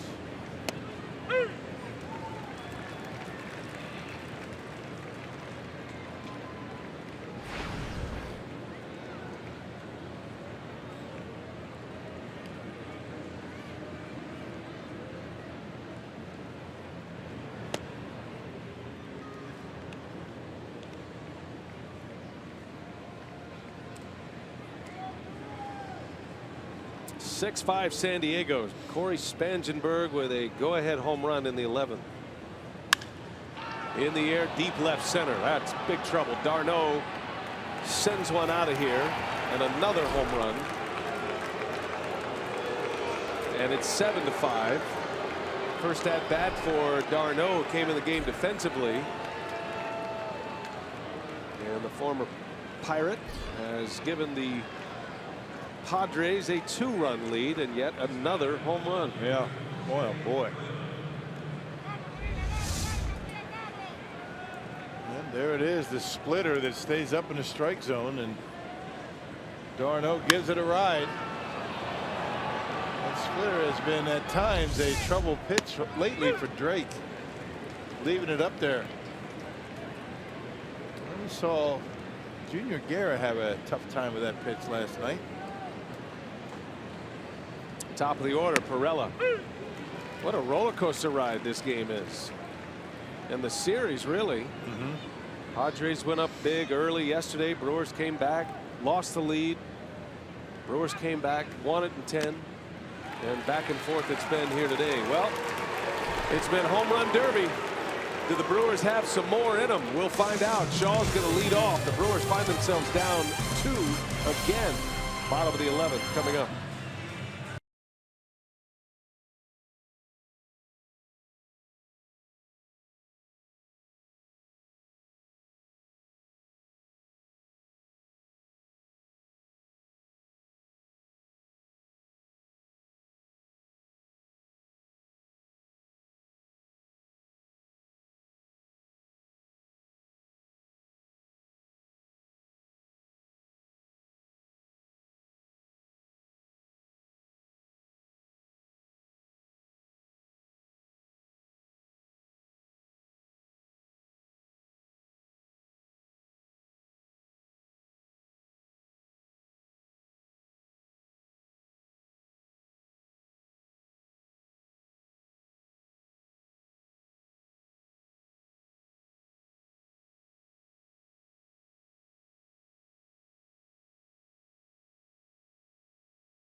And d'Arnaud gives them a little insurance. So the Brewers, just like they found themselves in the 10th inning, are down 2. Travis Shaw is going to lead off. Need a base runner. And then the Brewers can take their hacks against the lefty Torres, pitching in his 2nd inning. Shaw in the air, center field. Backing up on a Cordero. He's feeling for the wall, and he's got room to make the play for the out. He was making sure Pirela wasn't going to impede his progress like what happened last night. It wasn't Pirela. And there's Cordova out there in left field, and called him off and says, "I've got it this time." 1 out, and got a meeting at the mound here. Andy Green's going to take the ball from his lefty after he clears the left-handed hitter. And a pitching change. So the Padres 2 outs away from a win. Brewers are trying to dig deep and keep this thing going. We'll set up the new hurler after this pitching change at Miller Park as we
Change for the San Diego Padres here in the 11th inning. 1 out. Phil Maton is going to take to the hill. We saw him last night. And the right-hander making his 4th big league appearance has yet to give up a run in the majors. Yeah, 3 up, 3 down inning last night. Fastball closer down in the minor leagues. We saw a pretty good slider from him last night.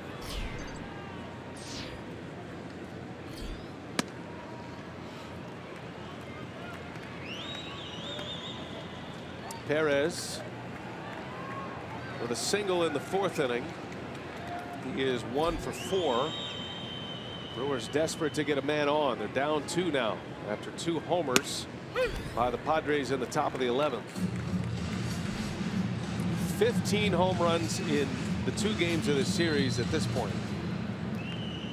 23 runs have scored in this series, 22 via the home run ball. Man, something else, huh? And Perez down the left field line, foul. Off the end of the bat, it sounded like. Think about how close the Brewers were to winning this game when Manny Pena was at the plate. And he had a line drive down the left field line similar to that. It missed the line by less than a foot. Might have scored Arcia. It would have been close. You know, I heard it's a game of inches. Yeah. 1-2 pitch. Perez right field line hit well. Long run for d'Arnaud. He is there, but he cannot make the play. It's a foul ball, though. Yep, foul ball. He kind of fell down trying to make that catch. And very fortunate for the Padres that that is a foul ball, because you're talking about a potential triple. The question, did it hit the glove first before it hit the ground? We'll see. Yeah, kind of taking a couple of stutter steps, and it didn't hit the glove before it hit in foul territory. That's the thing. I mean, it didn't hit the glove. It hit the glove after it bounced in foul territory. That was a good call.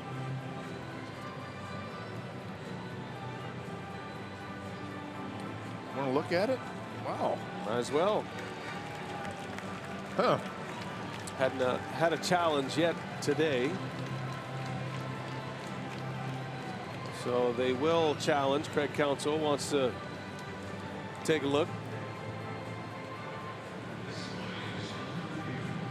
Looked to me like that ball bounced in foul territory, then hit the glove of d'Arnaud. And we'll see. I don't think it's going to be overturned, but if it is, the interesting part of this is, where do you place Perez? Double.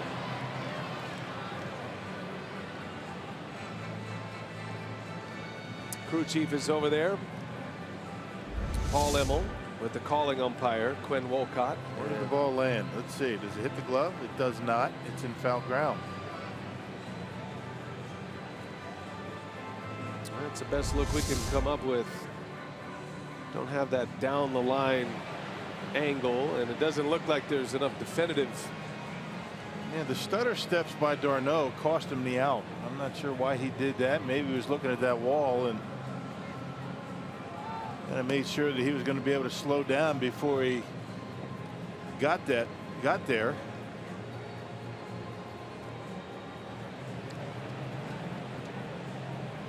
It's in the hands of the replay center in Chelsea, New York, and an umpire is assigned to this game looking at this replay.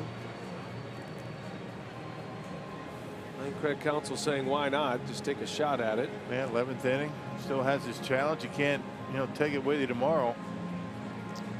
And foul ball is the call, so no overturn. The challenge will stand, and Perez is back at the plate in a 1-2 count.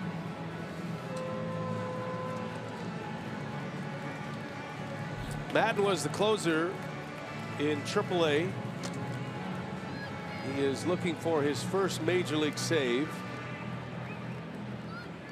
Had 13 saves in El Paso and AAA, so he's familiar with pitching at the end of games, just not in the big leagues. And he strikes out Perez for the second out. 2 gone.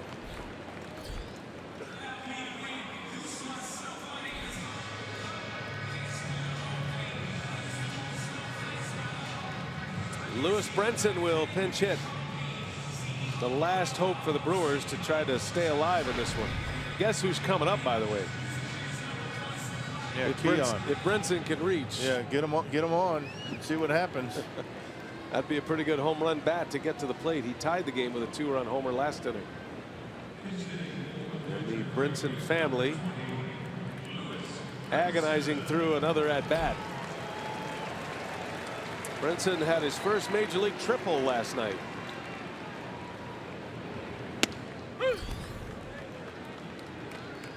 Made his big league debut Sunday, so he's got a week in the big leagues under his belt.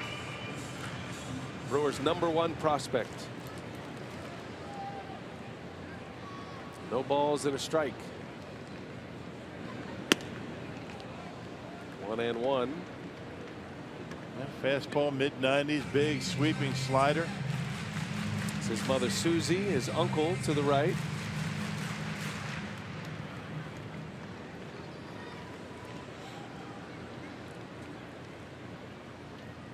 One and one. Brinson a little late. 1 ball, 2 strikes now, and the Brewers are down to their last strike.